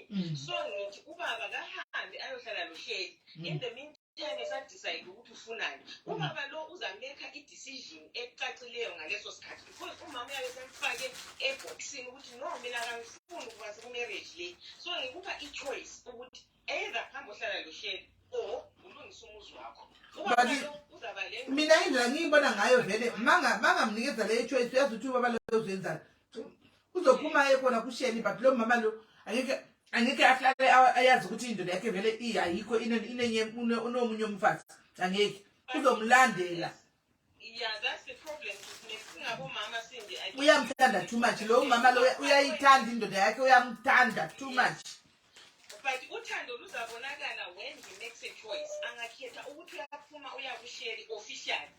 Umama lo la esezabakwazi ukuthi hayi mina lama I need to move on with my life. Because ubaba lo engakhetha usheri utsho ukuthi I'm going. Umama lo surely we can't expect you to wait for this man. Ukuthi ayikholisa lo sheri aphenduke ngapha. So that woman needs help as well. As much as we think ukuthi this man uyamthanda, but to be honest, all uthando siyalwazi, we are here, we know that we are women, we know umuntu uyakusamthanda. But I think we need to be firm in this situation njengomfazi. Ungakhali usithi hayi kumele ahlale la. Yes uzabonana ngazahlali. Igaranti yokuza kubona usheri futhi ikhona. Uzambona usheri. Azozamiyeke. But le situation kamama lo usheri uyadelela ngoba usengani use-official. Sengani umama omncane, which is not fair to this woman because umama lo kazange ngathi ukuthi yena ufuna isithembu. So I think i-problem isuka lapho ubaba lo kahloniphi number 1. Umama lo needs to put her foot down. Mathi zwana baba. It's either uyaphuma la or usheri wakho lo la lezifeke zakho zinhloniphi. I don't want anybody calling me. I don't want anybody making noise. Mina yimi umama walapha ekhaya. The fact that number 1 ubaba lo kamhloniphi umfazi wakhe tells a lot. So I think that is where the big problem is. Ngoba obaba benje besezindlini ubaba uyakwazi ukuhula ungumfazi ungazivi lutho ngoba uyakuhlonipha atshele amaphaphen bakhe kumbe ngoside chick ukuthi zwana don't mess with my wife. But ungabona indoda engalandaba ukuthi umfazi wayo abuse izifebe hayi mangamanga better wash your head and uphume lapho ngoba vele kasoze atshintshe abuhloniphe njengomama wendlini. Let's all agree njengabomama ukuthi vele ungabona imvule likudelela likuvela endodeni yakho ngoba indoda yakho isamthanda lowo muntu ngeke imtshele ukuthi wena ungadeleli umfazi wami ngumama wendlini wena ungeceleni mind your own side. So ubaba lo mama lo shame it's going to be a long story esizathi umama lo as much as she's grieving and crying she needs to sit down and think hard and strong ukuthi wenzani yena. What action is she taking herself, not from people but from herself? All right. Thank you. Ngiyabonga my sister, thank you very much, thank you. Right. Hanzi ngabagari pasi bathaure nemurume wavo vaite firm decision yekuti kumurume wavo wona kana uchiri kuda zvasheli chimbobuda panapa uende kwasheli ikoko handika uzodzoka, and then is that to give the husband aite choice yake. Hello kola. Hello. Did I stand that?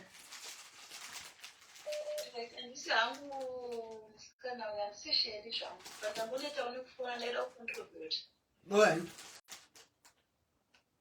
Okay, ndula kupa advice na baba vedu hapo. Mungu wautsangu kuti anombosera kuti soso ana marwe tinogona ngokuda kurumba kwako ikoko uchiwachiwa. Chungo yazondiona kana kwamuntu wangu cheta chatodine zvako. Tell him.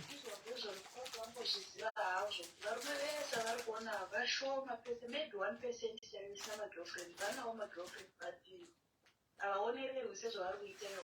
Unoita girlfriend yako 20 years idzodzo girlfriend yavakaita kubva musi wavakatanga kuurana nemukadzi waka nhasi achidanana pachisina ari kuzviona zviriko unokwanisa but kana wakuonererwa manje kudaro ngavapfueta chibharani wozi sheli wacho ari kutoona chibharani chavo saka there's no way panomboti ndirore bhoza kutora kuti baba vaka ngazonzi ndindapa chizvimbo chamai akatozongotia ambogari navo ndozvakatitaura ndambogari navo true patinenge titorarana paya unenge ndechitoona zvauri kuita zviya zviya zvoti pamwe mukadzi wako akafona wakukata kuti amunetsa achiti saka anoenda kutomboti zvachinjanwa ndini ndambutudza mai handindamai kumba baba vandozovagona here zvese izvozvo izvo techitochitarisawo saka ivo vakamboziva chete kuti girlfriend ndivongonotanga kudzoka kumba vanobatsirikana unokwanisa kutoita girlfriend yako mugofara chaizvo chaizvo zvakanakisa ende kumba uchenda in time usingazvoti mukadzi atombooni kuti pane zviri kuitika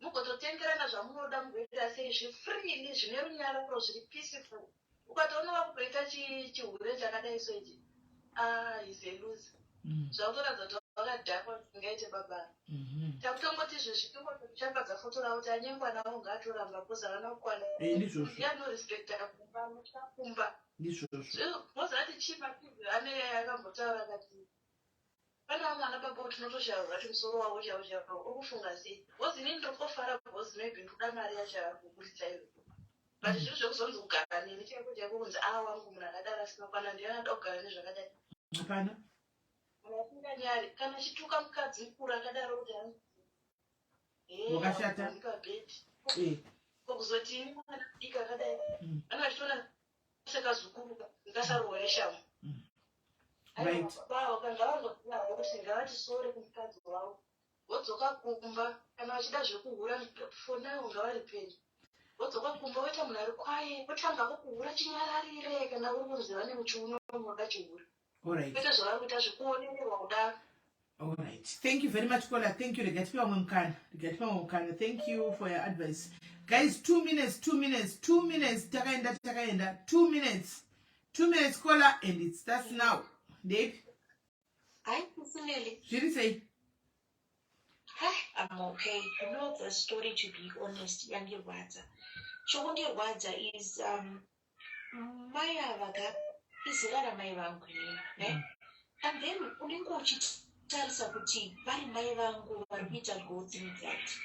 Hey, I'm sorry, call me a child angu kana kuti chii, but I don't think I would want to have my mother vari mumaoko ababa vangu vachivatreat in such a manner. I would actually be the child anoti mama if you have tried.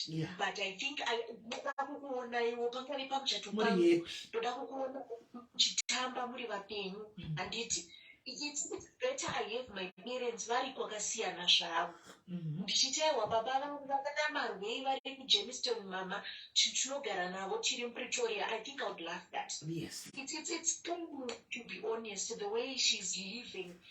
You know, when you give your all and your effort is not reciprocated, it's painful.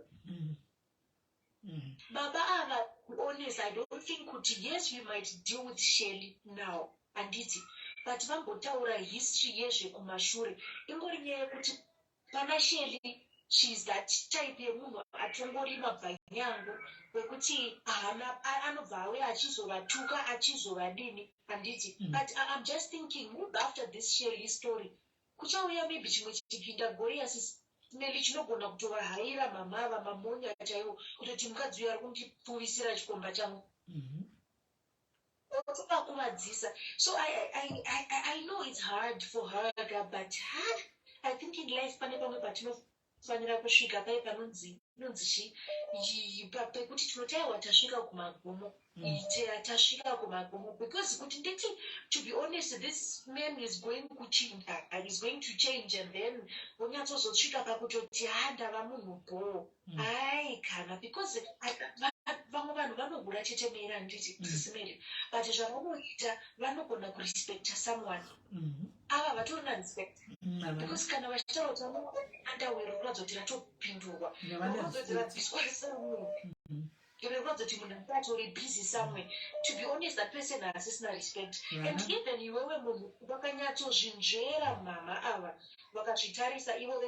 mama life will never be the same, even if the guy is going to change. So mama, that pain, hey, but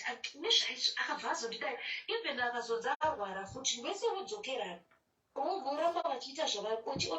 ndachinja murume chirakazonza arwara munozati mugwebe kuti unogona kuzokika murwere kuti eno zvinhu ndakupukuta madhodha ako but wakanga uchidai.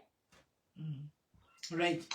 Thank you mwanangu, thank you very much. Ngatimurwa vamwe 2 minutes dzako dzakwana. Yeah, ndizvozvo, it's okay. Thank you. Thank you, mate.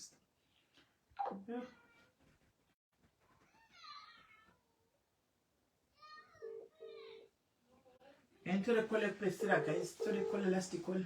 Hi, sister. Hello. Yes, what do you say? Ngatofara. Ina ndinotaura kuti maybe kuti vakazozviitirwa vakuru. Ukazviitirwa uri mwana mudiki zvinongokura unokurumidza kuita kidagori. Ungokura. The moment unosarenda unoita give up kuti handisisina basa nazvo. I think it gets better. But paunenge uri frantic uchirwa uchiti maiwe imba yangu maiwe murume wangu zvotozongodawo paunopeta pawa pepedo pazvinoita get better. Ndozvangofunga. Right. Thank you very much, Precious. Thank you very much. Right. Anzi vamwe vakadai vakazvakatanga vari mudiki. Pamwe ingadai aiwa vakola vambofona. Aiwa vakola mambofona imi. Todawo vamwe vasina mbofona. Mambofona akatifonera.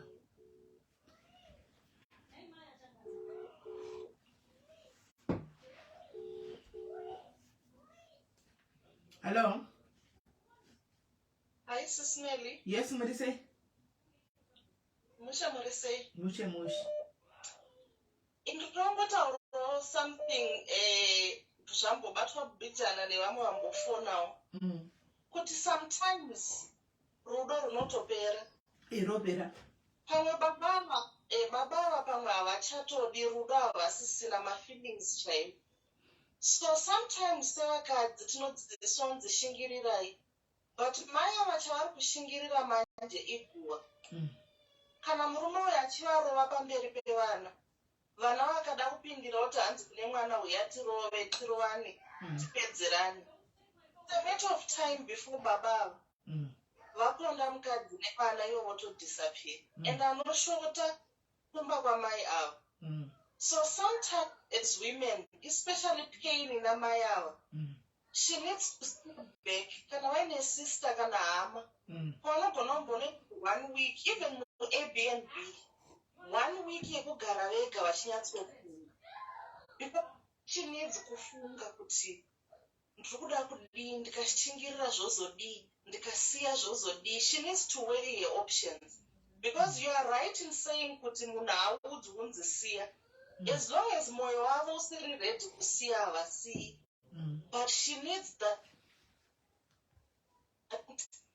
think it through thoroughly. Izvezvi from zvandaona zvangu ka chirunyamyorwadza number 1, that's the only man she has known all her life. Number 2, vane upfumi, imba, mota, zvavakaumba vari pamwe chete.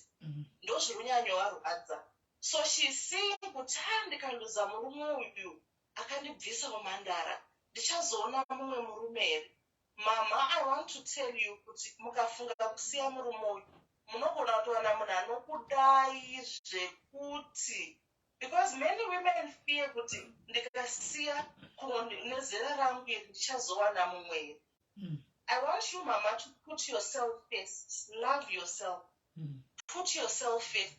And ndakazvitarisa mama aka vatogara mushuga, vana pilot naengineer, vakanyatsokuona kutambura kwamai vavo zvekuti even if she decides kusiya baba ava, she will do very well. She will find joy in her sons who have done well. She will find joy muvarora vazukuru vakuda kutouya. This man is not the alpha and the omega. Because chero ivo vakachema kuti I love him, as long as iye asisati love her, hapana. Love is 2 people pulling together, not 1 person. Maya vakasostambega mumarriage, baba vakasoenda kudhara. So togoda kuti Shelley, vanosiya Shelley otsvaga munhu. Mobva kune Papa Trisha voenda kune mumwe, and the cycle goes on because baba havasi kutoziva zvavari kuda. So I just want to give my words kuna mama. Mama, go away by yourself. Think about your life. What do I need? Is this good for me? Don't be pressurized into a decision. And I also want to say the last thing, acceptance. Pane chinhu chinonzi acceptance. Kuchira kuti ndozvazvave. Munhu uyu haachandidi ndopazvave. And move on with your life. You don't want to waste mama marakosvitsa 50. Maybe masarane 20 years the program. Those must be the most beautiful years of your life. Mazviwa akaimimi munonzi machembere pakona hanzi kana mava kumakore aya kuzvifoti muchikwira, make use of your time because unenge pamawa kutoenda padhuze. Fara mudiro waunoda. Kana ukada kuisa musoro pasi makumbo mudenga uchitamba pasina bhurugwa ndiwe ita yaunoda. Because create your memories. Travel the world. Travel the world. SIS MELLY. Travel the world. Have fun. Tell them, Gola. Enjoy your life, mama. But pandrupona pane danger, immediate danger. Pakuti he's violent. Ndopa trukufana ipapo because he may not kill it. Anogona kutoronga mbavha chaidzoti moya moita break in mobaya maya vanini mongonicheka ziso moyeni. And you live maya vafa vototora Shelley ogara naye apa mai vashota kumba kwavo. So let's be careful about violence ipapapo. She needs to have people around her, especially nhasi kuri kutopisa. Baba vatobva kwavabva vachasvika umbana midnight or 11. He can stage hijacking, he can stage house robbery, and will not do anything about it because the evidence will not point to him. So please, SIS MELLY, if you can, just make sure that she is safe. Marita. Thank you very much. And SIS MELLY muri kuziva here kuti muri mwatrabhu the chipo the trouble cause akashaya pakuchema hatizvizivi totonzwa newesu hatozvizivi muri mwachipakashaya rini handizvizivi kungoti mazana handinoona kuti hambondioni mumastreet handisi kumbofolowa ndiko kumapeji handimbofolowi zvekudaro handimbofolowi zvachose nichingori pano vapedo apa saka zvakawanda zvekutondimisa handisi kumbofolowa kwavoita mitauro ndisingafolowi hii nichatochema dani hana namba dzake nataindozomufonerawo hatina namba dzake zvakaoma kochii naimi ende zvakaoma yowe shame. Alright guys, I think right now zvanhasi guys tagumira panapa midway tagumira pano ndaneta nemutsa timetable yekuno kuuk yakaoma guys. Munoziva kuti zvazvinoita kunochaiwa 11 12 wakagara kudai kwakachena saka unongochingozvudza kuti kwakachena hanimwana paunozobata foni kudai so dzakuma 12 guys usiku am pokuda kunda unovata kudai so mai mwana uchingonoti 5 kusisa kuroko kwachena. Saka ishi ready to adjust apa pakaipa. Hello last caller. Will you say like I was nenyaya mai vane murume 20 something years. Zvandoda kuapa advice, I just feel like she needs to take care of herself and look after herself. Of course we invest a lot in our marriages. Nerudo kuvamwe vanhu tisingazvipe rudo isusu. Saka kana munhu asiri kukupa the same thing zvokumupa iwe zvinorwadza. Saka I understand her pain and I understand zvavari kuenda through. Ana marway they will never stop. Vanongoramba vachihura vachitasei I know kuti hazviite kuti vasiye zvinhu zvavo zvizoinheritwa nemumwe mukadzi zvavakashandira. What she needs to do is to go kubasa kwemurume if it's possible kuti vanoclaima mari yeschool fees yevana kana kuti voenda kucourt kuti vana vabhadharirwa maschool fees. Izvi zvemurume nanamarwei atodhirama ndezvekutongosiya zvakadaro. But it's better for her to focus on herself and to love herself. Kana tichiti love yourself is to spend time with yourself and understand yourself, not to kuchesana nevarume nanamarwei. You will never win that. And then panapo when 19 years wemurume like angakarohwa for 19 years that lady ndodamudzota don't worry vanenge vachingotangana pafoni isitaitozvitooni maex edu ekutoti aitotifonerawo tichingotaura hapana kana pane pasina kana kuraramisa kana kuti asei kungoti uyo ange tokudzawo problem yekumba kwake iwe uchimudzawo yekumba kwako zvovharana zvakadaro but hapana proper relationship kana kuti vangasire imba izvozvo. It's not worth it. That's my 2 cents. Right. I hope Thank you very much, Kola. Thank you, my sister. Thank you, Bernadette. Thank you, Bernadette. All right, guys. Moving no siku wakati zato nguwa ibaba mbele tuona. Zato 5. Kwa kati kungashi zikuma tuko panza zato 5. Almond. So guys, niwe no siku wakanaka tumbatana zvakana nditika chikamu chinotevera. Bless you guys. Nyaya yatinashe ndakauza Mildred kuti enda reporter ndikubatsire akaenda reporter. It makes it easier for me to go and blow the whistle as well kunoko. Saka vakasvi kuti ndetine ndakabata case number. Saka napasina case number ndosvika ndichiti ndakuzoreporta konzi anything to show panenge pasina. Saka she promised that she's going to go reporter. Then achiwe kunobva andiudza waindoenda papolice station padhuze apa.